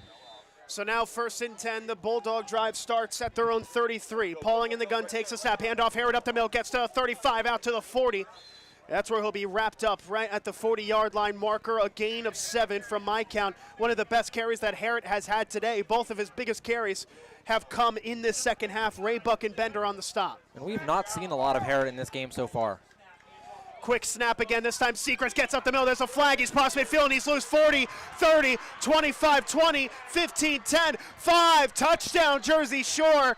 And we only have limited excitement because a flag is down on the near side. Bo Secrets with another big play. That one went for 60 yards, but a penalty marker down. Yeah, not sure what the penalty is. It looked like it would be in the area of holding as the refs convene. It looked like it will be in the area of holding, whether it be on the defense or the offense, yet to be seen, but it certainly looked like that it might be coming back. Well, we'll have to see. The referee signals. It is a touchdown. It is a touchdown. The penalty came on Shikellamy. It looked like offsides, and Bo Sechrist has another, a 60-yard crib call for Sechrist, his second score of the game. Incredible there. We weren't really excited because it looked like it came in the area of holding, didn't it, Ryan? But a 60-yard score from Sechrist that matches his 60-plus yarder on the first play of the game. Incredibly done from Sechrist there. Yeah, now he adds another long rush to his total again. The first play of the game, he had a 73-yard rushing touchdown. Does a good job there. Sees the hole on the backside. He starts his run off. He cuts it back towards the inside of the field, finds open space, and it's just gone from there. The point after from Passetti. He has struggled today. That one, a no-doubter. Splitting the uprights on the point after. Well, Ryan, if you can't score from inside of the 30, why don't you score from outside of it? 2 rushing touchdowns for Bo Sechrist. One that went 60, one that went 73, and the Bulldogs lead 21-7 with 7 minutes left in the third. Yeah, you mentioned it. It's been the explosive plays, all of their touchdowns coming from 30-plus yards, 2 of them coming from their own side of the 50-yard line. Jersey Shore not had a lot of opportunities to get the big plays, but man, have they made them count when they are getting them. So a big sigh of relief, you would have to say, as we have now over 575 concurrent tuning in. We thank you for your support. Be sure, if you're enjoying the stream, to leave a like and subscribe. We know the comment section's a feisty one this evening. We ask to please be respectful in it as we're set to go here. That flag is going to be enforced on the kickoff, and whatever penalty it was a 15-yard penalty because the Bulldogs are kicking at the Shikellamy 45. You have to wonder if one of the edge rushers or one of the interior defensive linemen, did they happen to get a hand up in the face mask area of one of the Jersey Shore offensive linemen? Sometimes that play can happen when you're having that hand fighting up front. Sometimes one of those hands slips up near the helmet. I'm wondering if that's the 15-yard penalty that they're enforcing here. This one will be sent away, and this time and in the back of the end zone for a touchback. That is the first touchback of the season for a Bulldog kickoff man. It was Passetti that did it. And now the Braves, who defended so valiantly, got a key turnover to start this second half, but conceding a 60-yard touchdown, their second big play given up for a score. And now the Braves are going to be forced to do something on the offensive side of the ball here. Their only score came when they started the drive at the Jersey Shore 3 from a bad snap on a punt. And now they're going to be tasked to go the length of the field in what would be the first time today. And you wonder how costly that face mask penalty is going to be because, again, Jersey Shore, the unit they've struggled the most in has been the kickoff return. It's led Shikellamy to start at their own 35 or up. Now they have to go from their own 20. Raybuck in the gun, 4 receivers set to each side. Raybuck to pass, quick throw left side, a deflected pass, and it was incomplete almost snagged there by the receiver Pollock on the deflection. It was deflected by my view on the near side by Luke Thompson. Yeah, it looked like that ball might have been tipped just enough that it forced Pollock to have to go to ground to try to make the catch. Just got there a half a second too late, and now it's 2nd down and 10. I'm thinking about right now how we have to be up in 8 hours' time for that California trip. I shouldn't have even previewed it at halftime, but here we go. 2nd down and 10. Ray Buck in the gun. 3 receivers, 2 right, 1 left. Ray Buck takes the snap, and it's a handoff to the weak side. That's the tailback Smith getting past the line of scrimmage out to about the 22 before being wrapped up on that left side. How about Bo Sechrist there giving a little bit of a how do you do, suplexing the running back. It looked like he grabbed him from behind, just kind of picked him up and threw him over his shoulder. Looked more like a wrestler there than a football player on that tackle. You know wrestling's big in this part of the state. Saw a little bit of a mood there. It's the state of wrestling. Pennsylvania consistently named. I mean, when you're talking about the states for wrestling, PA is it, and then not too many states close to them. Well, I don't have the reputation nor the resume to contest it. 3rd down and 8. Only 7 to snap here when they break the huddle. Raybuck has to get busy. 3 to snap now. Will they get it off? They do with 1. He looks to throw. Looks left side. Hit as he throws. Wide open. Pollock at midfield. 40. 1 man to beat. 30. 20. 15. 10. 5. Touchdown. Shikellamy on 3rd down and long. It was Raybuck finding Pollock. He was unmarked nearly on that left side. He made the reception, and he beat out Pauling for a 78-yard score on 3rd down and 8. A big money play when the Braves needed it. They are still in this. Well, Nick, what did I say? Shikellamy not taking the opportunities down the field. They have been there. They've not taken the shot yet. There they finally do. And Thomas Pollock gets a house call out of it, left wide open, not a defender within 3 yards of him. Almost looked like he dropped the ball, but did a good job to recover, make the catch, and from there it was smooth sailing to the end zone. Now a key point after from DePhillips. Snap, hold, kick on the way, and that one is true. DePhillips 2 for 2 on extra points today, and I tell you what, Ryan, that was a big one, a massive one. And now Thomas Pollock has his 3rd game of the season with multiple touchdown receptions. That one going for 88 yards. And just like that, the Braves cut it to 1 possession again. Jersey Shore 21, Shikellamy 14, 6 minutes, 12 seconds left in the 3rd. Yeah, Pollock so far averaging right at actually 100 yards a game, exactly on the dot. 100 yards per game for him, and he's going to be close to that mark now. Like you said, a 78-yard score there for Pollock. And finally, this Shikellamy team feels like they've opened up the offense. They're giving themselves an opportunity, and what an opportunity they now have. Only down 7 when it feels like all the life was really out of this team. It felt like just despair with how well Jersey Shore had played defensively at locking them up. They finally get the big play that they've needed, and they're right back into this game. Well, they needed the big money play, and was that a strike of the lottery or what? From Brody Raybuck to Thomas Pollock on a massive play to score from 78 out, and now the Bulldogs will return. It's going to bounce out of bounds. It took a favorable Jersey Shore bounce. It looked like initially that was going to the end zone, but it comes out of bounds. It'll be a kickoff out of bounds, and the Bulldogs will take a deep breath from here and will look to contribute offensively right after a big play from Bo Sechrist, a 60-yard rushing score.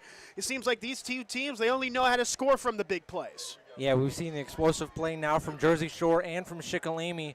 Will we see one of these teams be able to sustain a long drive? Jersey Shore's done it once, but they're the only team that has been able to do it at least once. I want to see if Jersey Shore can sustain another drive here, give their defense a bit of a rest, and chew up some clock. So 1st and 10, right side, 35 with the kickoff out of bounds. Pauling first play, handoff here, or rather Sechrist breaks the initial pressure, gets past the line of scrimmage, and then wrapped up immediately at the 36-yard line. Sechrist had to break a tackle in the backfield, but will only be rewarded with 1 yard as the big men up front were there to make the difference, including it looked like Harrison Heckert, who was there to bring him down. And he seems to be a fan favorite, Heckert, in the game. Well, Heckert certainly looks like a man amongst boys right now. I mean, he is towering over almost everyone else on the field right now. Yeah, just stick him up the middle and let him stop the run. They'll give him 2, 2nd and 8. Pauling in the gun takes a snap. Another handoff this time to Herrick. Cuts up field and is brought down again by Hecker to another loud applause by the Braves fans at the 39-yard line. This time, though, Herrick was able to push a couple yards further. They'll actually mark him at the 40, so a gain of 3 and a 3rd down and 5 to come. I tell you what, these fans love Harrison Heckert, the big man up front. Now Pauling in the gun takes the snap. This time it's a blitz. Picked up. Pauling has time. Throws right side. Catches made by Ryan for the first down. Downside the numbers to midfield. Breaks a tackle into Shikellamy territory and is wrestled out of bounds inside of the 45. An excellent play by Luke Ryan, especially after the reception. He had it right at the sticks and turned it into a substantial gain into Braves territory at the 41. Ryan running a bit of a comeback route. He's manned up by cornerback Mikey Vaders. Vaders slipped when Ryan made that cutback, just kind of lost his footing, left Ryan wide open, an easy pitch and catch for the first down. Timothy Lope now in the game right side. They take a snap. It's another handoff. Seacrest, and this time he's down in the backfield. Brody Raybuck was there to blitz, and it will be a loss of about 2 back to the 43. Seacrest unable to get upfield. Another TFL for Shikellamy. They haven't been shy of those today. And credit to this Braves defense. Every time that they've given up a big run, the next drive, they have completely shut it down. On 2nd and 12, Pauling to throw. Under pressure, one-on-one coverage to the left side, and it is on a jump ball. A flag is down, an incomplete pass. An underthrown ball to the far side. There was contact. Watkins, the intended target, and there is a penalty marker down. Well, so that underthrown ball there actually ends up going to the Bulldogs' favor. Pollock, the ball came behind him. Watkins was trying to adjust back to it. Pollock was behind him, so he was trying to almost crawl back over him to be able to get a hand on the ball. It was Maddox Hoover in defensive coverage. Okay, so then Hoover, just trying to crawl back to the football, wasn't able to get it, but because it was underthrown, it really puts him in a really awkward position where he's just trying to fight for leverage. Did maybe a little bit too much and gets called for the pass interference. It's such a hard play to defend, that underthrown deep ball, and that is a bit of a harsh one from my view. It is harsh on second viewing as they hand it off the first play, and it's a handoff to the tailback. He gets it inside of the 20, right at the chains. It looks like he'll be marked just shy. An excellent run this time from what looks to be Cash Harrod, who took it inside the 20, and a gain of 9 inside to the 18, and quickly 2nd and 1. It's another handoff to Herrick, gets the first down. Not much else as he's wrapped up at the 16 for a 2-yard gain. The sophomore getting a couple carries in a row. When Herrick's not got a lot of carries, he didn't get a lot in the first half. It was mainly Bo Seacrest. Herrick might have gotten 1 or 2. We're seeing Jersey Shore give him a little bit more opportunities here, and he's taking advantage. Fresh set of downs, 1st and 10 at the 11. They hand it off again to Herrick. Takes it to the 5, into the end zone. It's a Jersey Shore touchdown. Cash Herrick cashes in from 11 yards out. His 6th rushing touchdown of the season, and the Bulldogs go back up multiple scores. And that's what we've seen so far this season from Jersey Shore. When their opponent scores, their offense for a large majority of this season has done a good job responding. Shikellamy finally gets the big play. Maybe it feels like they've gotten some momentum. A sustained drive from the Bulldogs, like I was talking about, leads to 6. Passetti's point after is true, and well, so much for a rock fight, isn't it, Ryan? The offenses have come alive here in the 3rd quarter, 28-14. The Bulldogs getting an opportunistic pass interference penalty to send them forward, and it was Cash Herrod from 11 yards out to put the cherry on top of the drive, 28-14, just under 4 minutes left in the 3rd. Yeah, it went from a rock fight to now it might be some pop rocks out here as we've just seen these offenses explode. Here again, a big play from Jersey Shore to start the second half. Then Shikellamy responds, a big touchdown for them. Then Jersey Shore, they've done what I said they needed to do on that drive. A sustained, lengthy drive. Give their defense a rest. Chew the clock down to about 4 minutes left here in the 3rd quarter. Give their defense a break, but ultimately, again, able to find the end zone on the ground. 10 out of 10 on the Pop Rocks, by the way. No notes. 10 out of 10. They don't teach that in broadcasting school. I'll tell you what. Do they even make Pop Rocks anymore? I feel like it's been 10 years since I've seen those. That's a great question. Let me tell you the answer is yes, and I know a couple former students of mine that will jump at that opportunity. This one sent away. It'll be returned at about the 18. He takes it 20, 25 outside of the numbers and wrapped up at the 27. Mikey Vaders on the return just shy of the 30. And now for Shikellamy, it really feels like, again, this offense has to respond. They were able to do so on the last drive. A 78-yard touchdown pass But now I want to see the same from them. I said before that drive, I want to see Jersey Shore have a sustained, lengthy drive. I want to see Shikellamy. Can they do the same now? Can they leverage the ground game? Can they find some opening areas with the running attack, lead to them being able to open this passing offense up a bit more and give their defense a rest? 1st and 10 left side, 28. Ray Buck in the gun, 4 receivers set, 2 to each side. Tailback to his right looks like Keeley. Ray Buck motions the receiver Fleming left, right. They take the snap. It's a quarterback keeper to the weak side. Takes it outside the numbers 30. Puts the shoulder pad down past the 35. Watkins escorting him out of bounds. We'll see the spot. It was a head forward spot to the 36 and a gain of 8 from Ray Buck, one of his more productive runs. Yeah, and they've tried to run Ray Buck a few times in this game. He's just not been able to find open space. And again, this is a guy who so far has ran for 263 yards and 7 rushing touchdowns. He's a real threat with his legs. They haven't been able to use it to the best of their opportunities. There, they're able to and get 9 out of it. Now under 3.5 minutes in this third quarter left. Bulldogs up 28-14. Ray Buck in the gun on 2nd and 2. Takes the snap, looks to throw left, fires on the slant, catches made for the first down the sideline, 45, stays in bounds past midfield, 40, he lost the football as it's out of bounds at the 35. Oh my goodness, Charlie Walter showing a little bit of everything on that play. It was miscommunication on the near side. He made the catch on the hashes, broke a tackle at midfield, lost the football at the 45. It bounced out of bounds inside the 40 to the 36. Walter, his second reception of the day, he's 1 away from his career high. You know what, that might be high school football summed up in one play there. Walter, like you said, able to make the catch, gets on the sideline. Pauling met him on the sideline, trying to shove him out of bounds.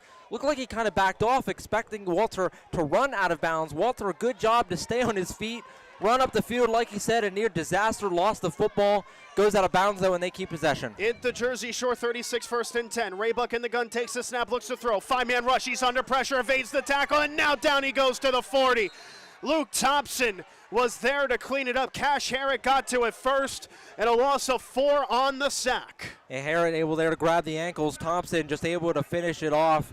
A big sack there, and we've seen it a few times this game that when Jersey Shore has gotten pressure onto Ray Buck, they've done a good job at forcing him to rethink, forcing him to pump fake, and try to re-establish and reread the field. He doesn't have enough time to do it there as he goes to the ground. Ray Buck taking time to talk to his left guard, Gadiel Valderrama, trying to get him back in good spirits on the left side of the line. It'll be a 2nd down and 14 at the 40.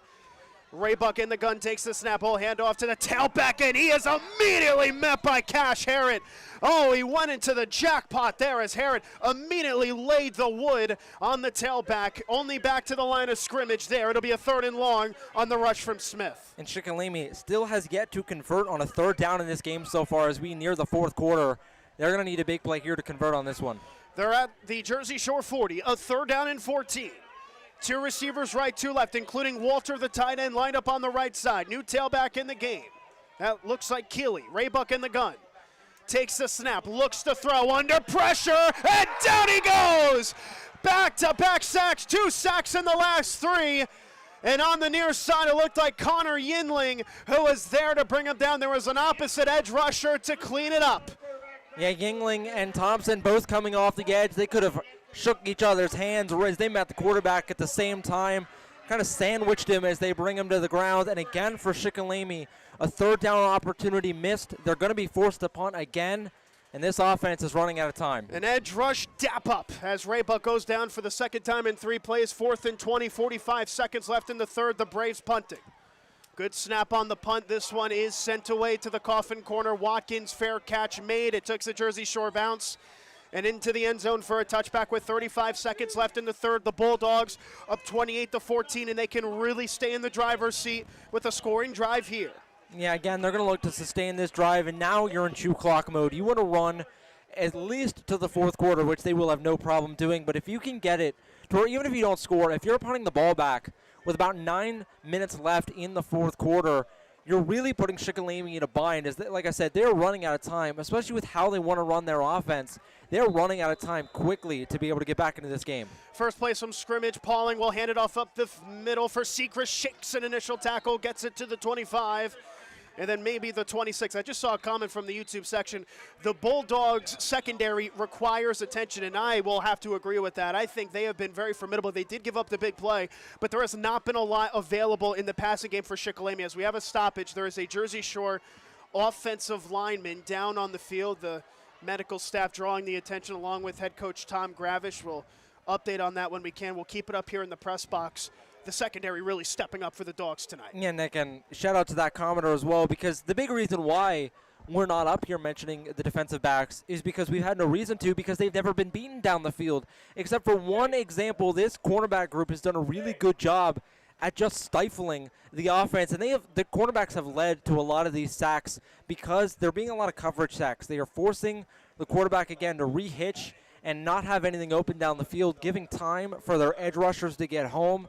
Like you mentioned, shout out to that commenter. And agreed, we have to address the secondary because they have been playing lights out.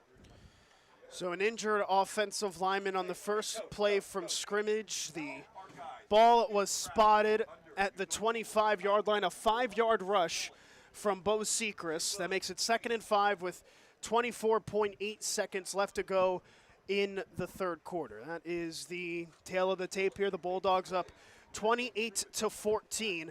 As now the sideline will go on the knees. We will step aside here for the injured player. Once again, Jersey Shore 28, Shikellamy 14, and we will keep it here, in fact, as thankfully a good sign. The injured player comes back onto his feet. Will await a number when it's available. But a good sight to see. The injured player able to get back up. It's a big one. Center Mason Larson is the injured player. He got tailed up there. It looks like a good sign from my view. Back on his own feet, but now we're going to see a backup center, and we have not seen Mason Larson outside of center yet this season. So the new center, it'll be a real into the frying pan moment for him.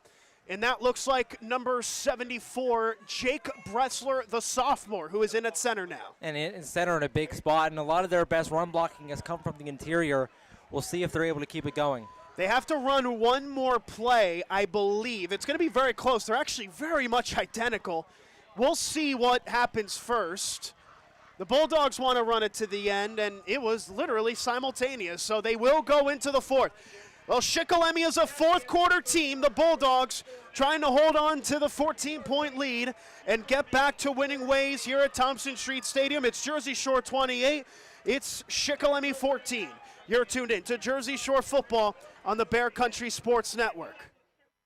42 years serving you. All Round Tire, your hometown service and tire sales center. Family owned and operated, All Round Tire features Cooper and many other brands, including Michelin and Firestone. Make us your first choice, not only for passenger, light truck, farm, and ag tires, but also for service, brakes, exhaust, belts, and hoses. We offer the only vulcanized flat repairs in the area. PA State Inspection 2, open weekdays 8 till 5, Saturday till noon. All Round Tire, Cement Hollow Road, Jersey Shore. And put 12 minutes on the clock one last time from Thompson Street Stadium in Jersey Shore, Pennsylvania. Jersey Shore up 28-14 against Shikellamy. Tom Fleming on camera, Ryan States on color. I'm Nicolas Severini. Bulldogs will have a 2nd down and 5 with a new center in the game. First snap, Pauling, a weak side handoff to Sechrist, gets upfield, lost the football. The whistle had initially blown, and the far side official says that Sechrist was down by contact at the 29. A 4-yard gain as Sechrist nearly lost his luggage. Yeah, Sechrist there, his knee hit the ground, and when it did, it looked like it jolted the ball out enough. But even then, I think he was able to recover it. So they avoid the fumble there and just try to keep this offensive drive rolling. Big one here, 3rd and 1, 30 seconds into the fourth. They hand it off again. This time it's Harrod who gets the first down past the 30 to the 34. Big time run by the sophomore Cash Harrod as the chain gain moves. Harrod picking up 5 when he required 1. Chain gang moves and the clock keeps running, and that's the big thing for the Bulldogs. They want to take as much time off this clock as they can on this drive. 2 receivers right, 1 left. Pauling in the gun, takes a snap, play fake. He's under pressure, he's got to throw it left. Looking for Watkins, and it's incomplete. Excellent play made by Thomas Pollock, the defensive back, who was teeing up Watkins in one-on-one coverage, and Pollock won that battle. And we've seen Watkins make a lot of those almost circus catches throughout the year. A really good job there in coverage by Pollock, like you said.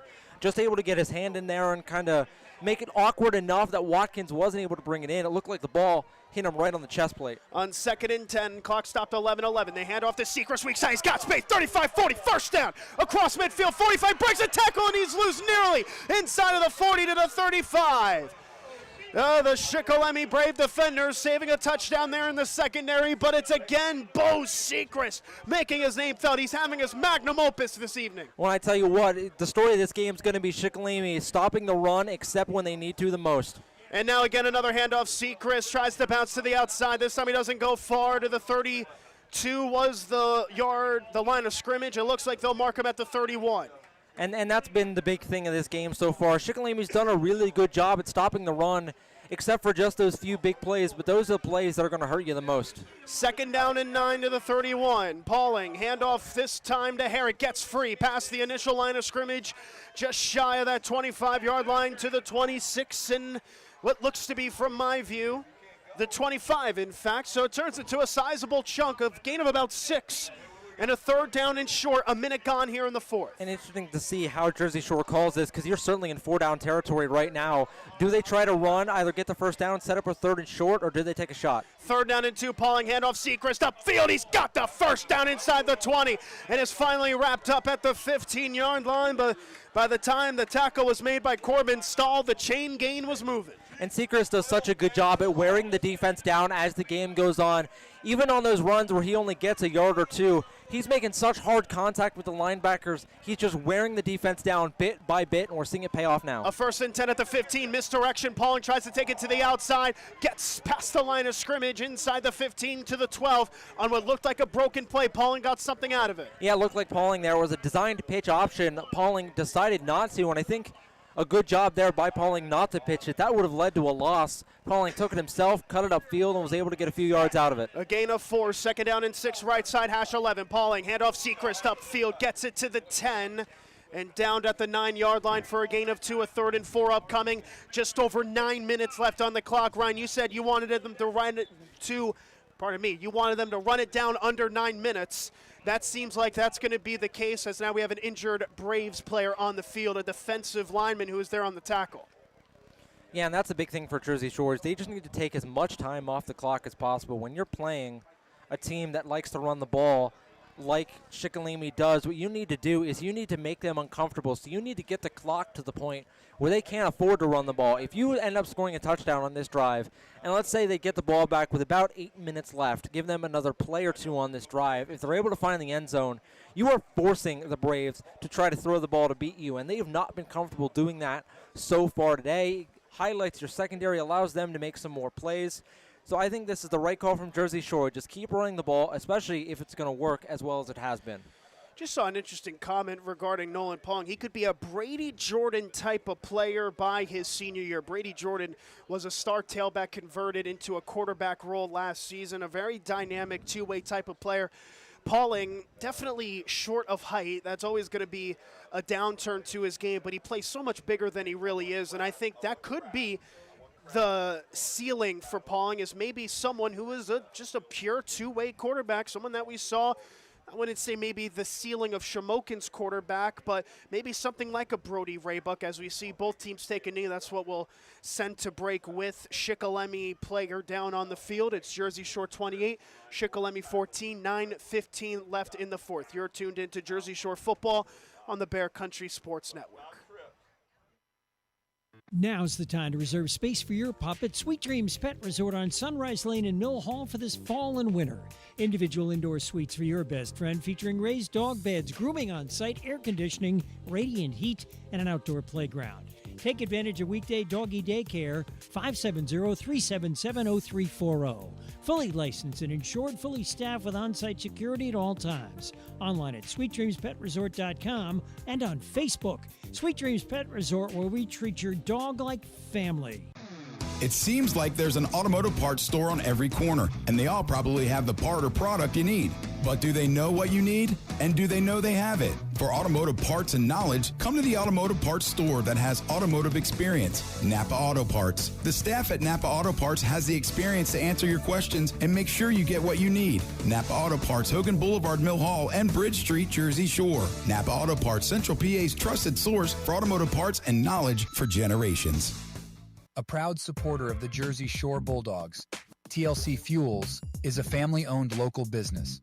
Established in 1998, TLC Fuels serves residential, farm, and commercial customers from their Jersey Shore location just off of Route 220 at the Pine Creek exit. From fuel oil to diesel fuel and gasoline, TLC Fuels has thrived on a consistent dedication to you and your family. Call 570-753-5722 today. Think about the last time you thanked yourself for something. Maybe it was that me time you took last Tuesday, or finally learning Italian. Want to do something you'll really thank yourself for later? Start creating a plan for your financial goals today. State Farm agent Jason Eberhardt is here in Jersey Shore to help you build a plan that will set you up for success. The earlier you start planning your goals, the better off you'll be. Call State Farm agent Jason Eberhardt today, 570-865-5191. Then, thank yourself later. Like a good neighbor, State Farm is there. B.A. Meixel for local residential and commercial electrical contracting. With over 15 years serving central Pennsylvania, B.A. Meixel has built up relationships with hundreds of home and business owners in Jersey Shore and beyond. Trust B.A. Meixel's trained electricians for all of your needs. Take advantage of their industry-leading guarantees. Call 570-398-7837 today to find out more. B.A. Meixel Electric, proud supporter of Jersey Shore sports. WQBR 99.9 FM. Welcome back in from Thompson Street Stadium. Jersey Shore 28, Shikellamy 14. 9 minutes, 15 seconds left in the ball game. The injured Shikellamy player, we have a good sight to report. Looks to be standing, but is being directed by the excellent athletic trainers for both teams. Head coach for Shikellamy is out on there as well, from my view. We are still awaiting the out-and-out look. We do not want to speculate on the player until it is 100% confirmed. It was on a tackle to the far side.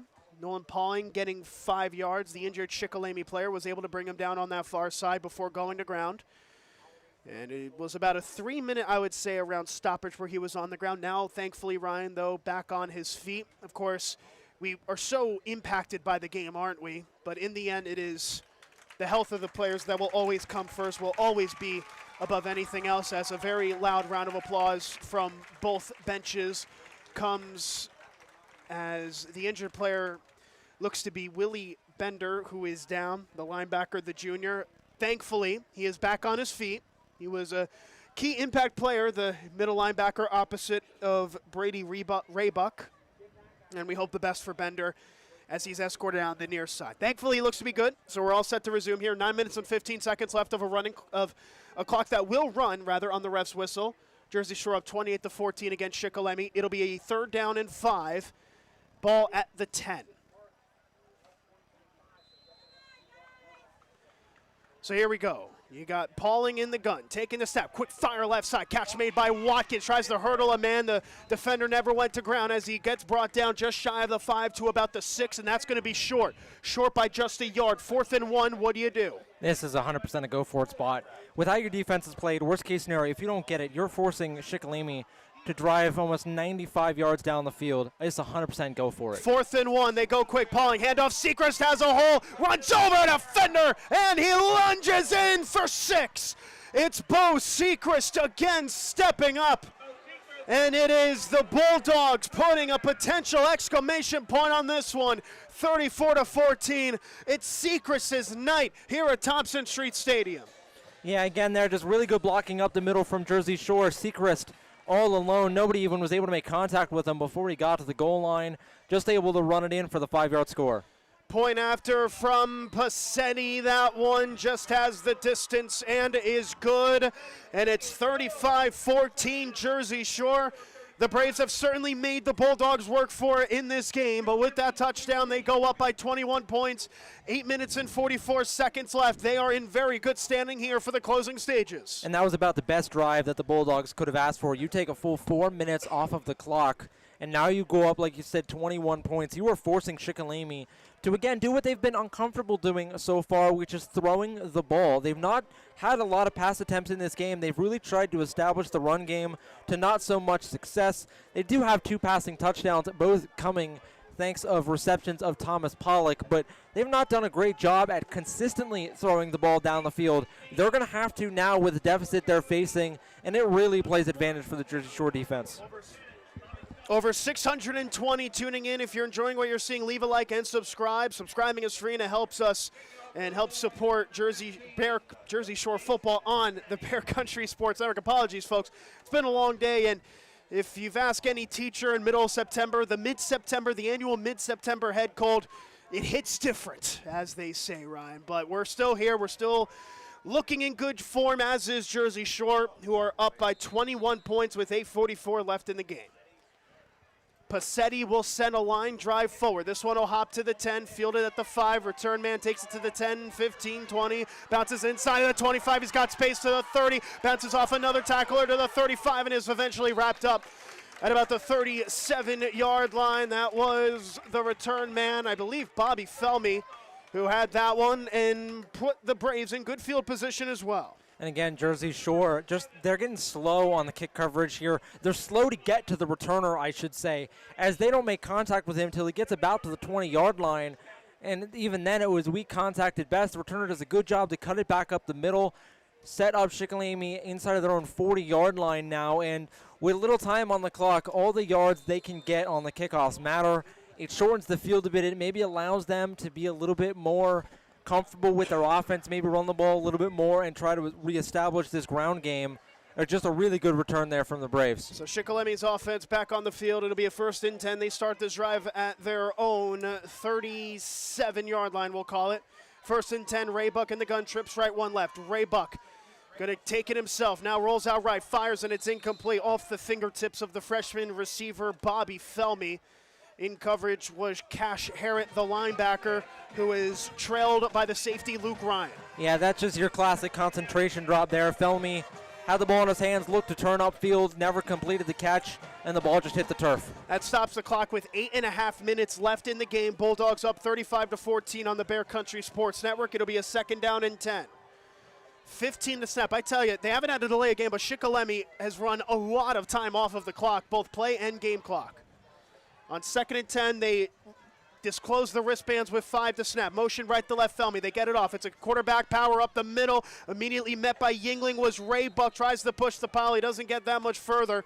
Past the line of scrimmage. It'll be a gain of 2 out to the 40. Yingling got there first. Yeah, the Braves just trying to make this as a 3rd and manageable as they can. Just a quick quarterback power. Try to get as much yards as possible, but it does not make this 3rd down much easier. And with how this Jersey Shore secondary is played in this game, this is going to be a really hard conversion to get. When they snap the ball, there will be 8 minutes left in the game. It'll be a 3rd down and 8 at the 40, middle of the park. 1 receiver on the right side, 2 are stationed on the left. The isolated receiver is Pollock. Quarterback in the gun is Ray Buck. Ray Buck takes the snap, rolls left, looks to throw, fires left side. Catch is made right at the 1st down marker. Fleming lunged forward. There's a flag in the backfield rather, and it looks like Yingling might have hit Ray Buck late. He's contesting the call. It's going to be roughing the passer, and on a potential 1st down, it would have been 50-50, might have been a little bit short. A 15-yard penalty extends this Braves drive with 7:45 left. Yeah, the flag came out as soon as Yingling drove Ray Buck to the ground. You saw him kind of put the hands on the helmet, tried to contest it a little bit, but ended up it's getting a personal foul called for roughing the passer, and it gives Shikellamy a 1st down. Again, you mentioned, wasn't sure whether that catch would have given them the 1st down or not. It would have been close, but this roughing the passer certainly will. Now put them into Bulldog territory at the 45 left side. 7:45 on the clock. The Bulldogs trying to get back to winning ways, up by 21 points, a 35-14 score. Left side, hash 45, 1st and 10. Ray Buck receiving the play. 2 receivers left, 1 receiver to the right. Tailback to his left is the freshman Smith. Now rolls out to his right as Ray Buck, motions right rather, as Ray Buck takes the snap. It's a blitz. He's under pressure. Fires off his back foot. Right side, it's intercepted. Picked off on a diving snag. It's Carson Watkins with his 2nd interception of the day, and that just might be that. And I tell you what, that Bulldog is a ball hawk. A great play there from Carson Watkins. He drops back deep into zone coverage.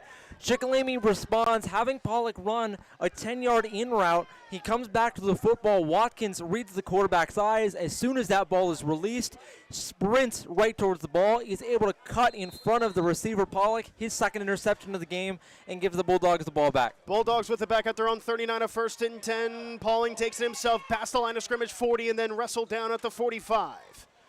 A gain of 6 for the quarterback, Nolan Pauling.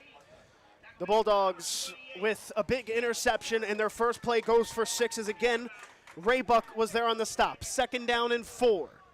Less than 7.5 minutes left as it's a handoff now to Sechrist in the shotgun. Sechrist bounces off a tackle from Raybuck, lunges for the first down marker. They'll stop him a yard shy to the 47. A 3rd down and 1 to come next. And the Bulldogs right now just trying to put the nail in the coffin and cap off this win.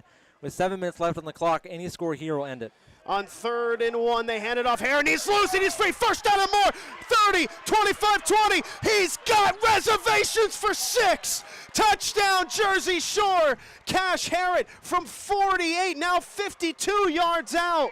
And that is the exclamation point. Yeah, really good run there from Herod. And again, that's the 3rd time we've seen that this game, where it's just a wide open running lane up the middle. We saw it the first play of the game. We saw it in the 3rd quarter. We see it here in the 4th quarter. Herod able to explode to the 2nd level. And what do we talk about, Nick, when we talk about Herod? His 2nd level speed is what's going to kill you. Gets to the 2nd level. No one able to catch him as he's gone for 6. And now the point after. Passetti has the distance. Did curl right, but did go through. It is the largest lead of the day for the Bulldogs, 42-14. The run from Cash Harrett on 3rd and 1 at his own 48 went 52 yards. Another big play for this Bulldog running game. And again, that just feels like it's the nail in the coffin in this game. They were really looking, and typically you'd expect teams to try to chew some more clock. Jersey Shore didn't do it there. They were consistently snapping the ball with about 20 seconds left on the play clock. They were going for the throat, and they were able to get it there. It was a clean slash from 52 out by Cash Harrett. And now the lead is 28 points, 42-14. It is another game for the Bulldogs in which they have scored over 40 points. It's now the 4th straight game, Ryan, that they have done so. And a team that wears you down has worn down another. Yeah, it's a war of attrition when you're playing the Bulldogs. It really is whatever team breaks first. It is a physical first half. And typically Jersey Shore is just able to break the spirit of the other team. They do so here. And now we have a flag pre-snap on the kickoff. High school football, baby. We'll see what this one is. Yeah, we've seen a lot of pre-snap flags here, whether it be false starts or offsides for both teams or holdings a lot of the times as well. Look like it might be a false start on the kickoff. Is Jersey Shore's backing up? Well, it doesn't get easier for the Bulldogs. On the road against Williamsport next week, home against Hollidaysburg, a team they lost to last year.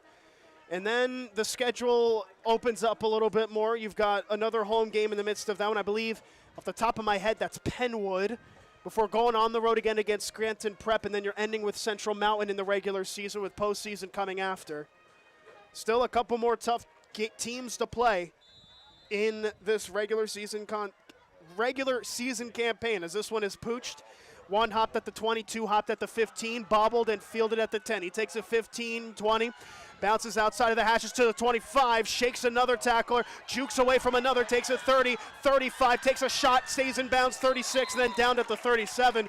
Highlight reel move there from Bobby Felmy, the freshman return man, who is slippery on returns. And as we get set for another drive, a look now at our District 4 Quad A scoreboard as we're awaiting the refresh to make it official. A lot of interesting close scores at the half. What do we have here the rest of the way? Alrighty, so Shamokin and Central Mountain, that game has wrapped up. Shamokin a 35-7 win in Mill Hall. Williamsport holding on to a slim lead right now, 29-23 over Selinsgrove. Athens putting the pedal to the metal in North Penwood, 34-0. And then obviously we have Holy Cross and Columbia Montour tomorrow, and then the 42-14 game that we have here. 1st and 10 fresh drive for the Braves on the right side hash. Their own 39 down, 42-14, 6.5 minutes left. Raybuck in the gun takes the snap. They'll hand it off to the tailback, met in the backfield. That one's going to be a loss. It'll be Cash Harrett that collided first with Luke Ryan, the carry made there by the new tailback who is into the game, Caleb O'Connor. And this Jersey Shore defense is just smothering, especially this front seven. You saw there on that play, Connor Yingling able to immediately get into the backfield, force the runner to rush it outside. Then the reinforcements come in and clean up the play. But a good individual play there by Connor Yingling to quickly get into the backfield and blow that play up. A loss of 1 to the 38, second down and 11. Trips left, 1 right. Ray Buck in the gun, tailback to his right. Ray Buck takes the shotgun snap as a bobbled snap. He picks it up himself, Ray Bucks, and takes a shot. Just a yard shy of that line of scrimmage. There to clean it up in the end there for the Bulldogs was Chase Ellison, the freshman. A couple reserve defenders in the game. It's like Clayton Patz is in at right edge. Defensive end, that is defensive tackle in the game, is Braden Swales, who remains into the mixer.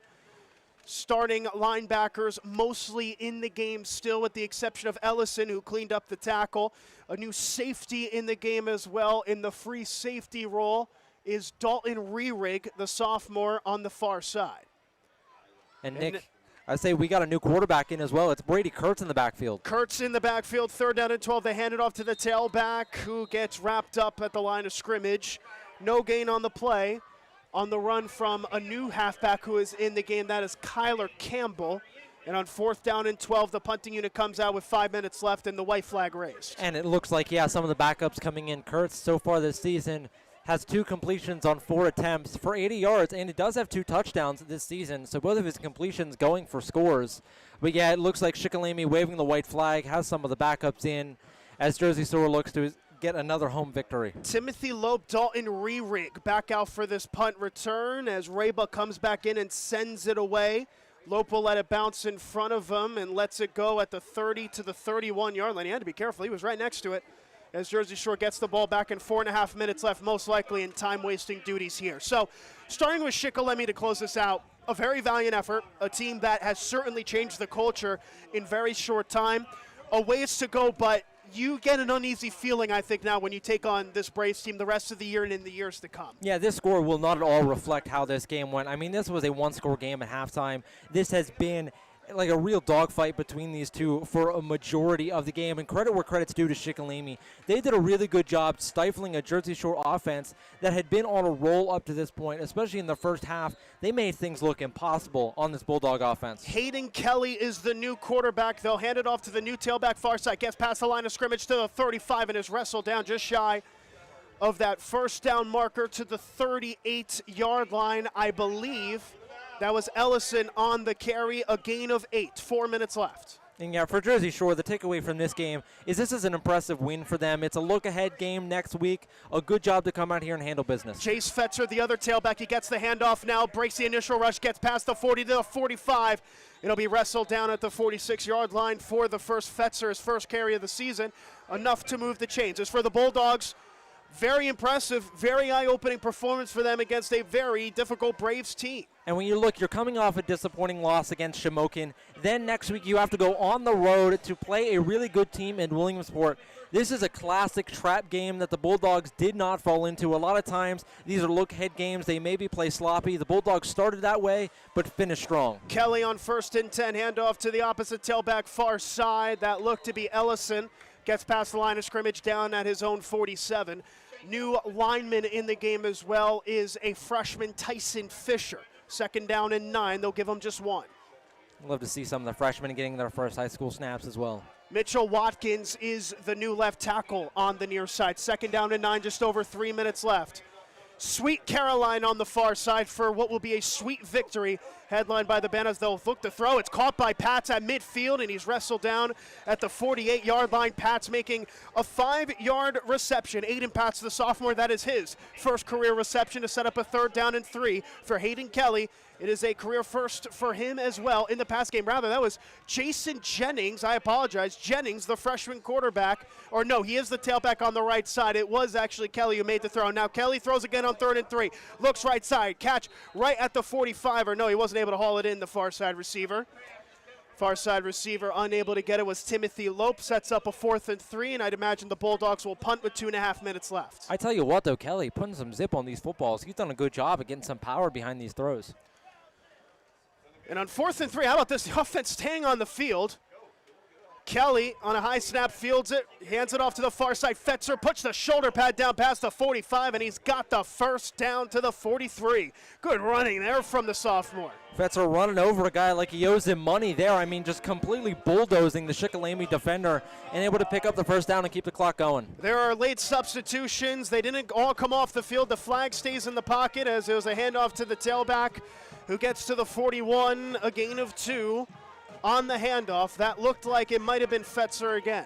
Well, again, Jersey Shore not really trying to run the clock down. They're snapping this ball much sooner than they would normally have to. Looks like they're trying to give the second unit a full offensive drive. 2 minutes on the clock. Kelly to throw. Blitz coming. Throws left side. Catch made in the backfield. Turns it upfield past the 40 to the 39-yard line. Was the reception from Dalton Rerig into the 39-yard line. A gain of 3. That'll set up a 3rd down and 6 to come here for the Bulldogs with their secondary offense out on the field. Jennings lined up to the right side of the quarterback as they takes the snap. Kelly, it's an option play. Kelly will look to take it himself. Kemp's outside of the numbers, look to shuffle away from a defender. Breaks the tackle, reverses back up the middle to the 35. He gets back over, he evades more pressure, gets over to the left side 30, into the 25. He's got the first down. He's running left, right, and center here at Thompson Street as he gets the first down. Oh, welcome to the Hayden Kelly show here late. That was sensational. I tell you what, shout out to the sophomore Hayden Kelly. Takes that run to the far side of the field from where we're sitting. Wasn't able to find any open space, cuts it back, tries to run up the middle, unable to find space, again gets out, cuts it back up, and a huge run. 1 minute left. This young man looks gassed. They hand it off this time to the tailback who loses the football, and it'll be picked up there by Shikellamy, and that will stop the bleeding. It was a handoff to the freshman Jennings, who coughed it loose on contact, and the Braves pick it up. And with 1 minute left, that will most likely be that. Yeah, you wonder if Shikellamy, if they're going to try to get another drive out of this, or are they just going to kneel it out and just try to get out of this game? Either way, though, again, the score will not reflect how close of a game this was for a vast majority of it. Jersey Shore able to pull away at the end, but a huge credit to the Braves. This is a program that has been down for a while, and this is a team this year that really feels like they're going to put a few teams on upset alert this year. I tell you, Hayden Kelly's fun to call. I mean, you get him in the game, it's like I'm at the racetrack, the horse racetrack, going on the outside, in the middle, into the left side. I feel like I have to practice my horse commentary whenever he's on the field. Sound like an auctioneer there, just how fast you have to go through it. Yeah, Storage Wars coming up after this. 1st down and 10 at the 29. New quarterback in the game, that is Brady Kurtz in the gun. Twin tailbacks, 2 receivers, right, 1 left. Kurtz takes the snap. Well, handoff to what looks to be O'Connor. Met right at that line of scrimmage and will be down there. Braden Rayborn, the senior, is in the game. He makes that stop. Time for at least one last play for this Braves team. You expect it's just going to be probably another run or a kneel down, and again, just try to get out of this game. But again, a huge credit deserved to the Braves and how they played, and also credit to the Bulldogs as well. Like I said, this was a scary game for them because when you have, coming off a big loss, have a big game on the road, it can really feel like the game in the middle is a trap game. Jersey Shore, a great job to avoid it. At least one last play here. Brady Kurtz in the gun. Changes up the tailbacks with 3 to snap. Now motions out as he takes a snap. Another handoff to the right side. He bounces out left towards the 35. Got the first down past the 40. It'll be wrestled out of bounds. That is the defensive back, Rerig, pushing the tailback out of play. The halfback on the carry, O'Connor, going for the first. There won't be enough time for another play as the clock will hit zeros, and the get back was gotten by the Bulldogs on their return to Thompson Street Stadium. They have defeated the Shikellamy Braves, a final score of 42-14. Ryan, your thoughts on what was a real statement of a second half? The Bulldogs offense really helped set up their defense, really helped to set up their offense. When their offense was struggling early in the game, the defense kept Shikellamy off the board, allowed the Bulldogs offense time to figure it out, and once they figured it out, they were gone from there. In the second half, made a few adjustments. Their offense was able to find some life, and from there, they just rolled all the way to the end. It's never an easy task, but now it's time for Ryan's player of the game. I'd imagine you give it to a Bulldog player. The question is who? I'm going to give it to Cash Harrod up the middle at linebacker. Harrod did a really good job in run fits. Both him and Seacrest did. You can maybe even give them both co-players of the game in this case, because those two did a really good job stopping the run up the middle, forcing the Shikellamy offense to be uncomfortable, keeping them behind the sticks, and that defense as a whole deserves a lot of credit. They were the lifeblood for this team in this game, and they are the big reason why they were able to get a win. And the Bulldogs then improved to 4-1 and 2-1 in conference play. They're on the road against Williamsport. Coverage starts 6:30, kickoff 7 on the Bear before coming back home against Hollidaysburg. As for Shikellamy, they will drop to 3-2 and 1-2 in conference play. They will look for their get back with back-to-back home games against Central Mountain and Selinsgrove. That'll wrap things up from Thompson Street Stadium alongside all the excellent crew behind the scenes getting this broadcast out. Our executive producer, John Hogue, director, Tom Fleming, and color commentator, Ryan States. I'm Nicolas Severini saying so long from Thompson Street Stadium. Your final score, Jersey Shore 42, Shikellamy 14. Thanks for listening to tonight's game, brought to you by TLC Fuels, Napa, Jason Eberhardt State Farm Insurance, All Round Tire, B.A. Meichel Electric, Journey Bank, Dotterer Equipment, Twilight Diner, Doug at Alexander Kia, Brigandy, Gleghorn and Hafley Insurance, Sweet Dreams Pet Resort, Susquehanna Trailways, Reese's Print Shop, Ham's Disposal, C.H. Waltz Outdoor and RV, Hollick's Coal and Oil, Creek Unique Candles and more, Charles Construction, Tightrope Films, Clenny's Furniture, Mother Carol's Midtown Bar, Fager Insurance, and T-Mobile. Get ready for our next broadcast next Friday. Bulldogs travel to Williamsport to face the Millionaires live on 99.9 FM, streaming through BearCountry999.com. YouTube for live video. Search Bear Country 999. Hear it, see it, win free prizes on the Bear Country Sports Network and CentralPASports.com.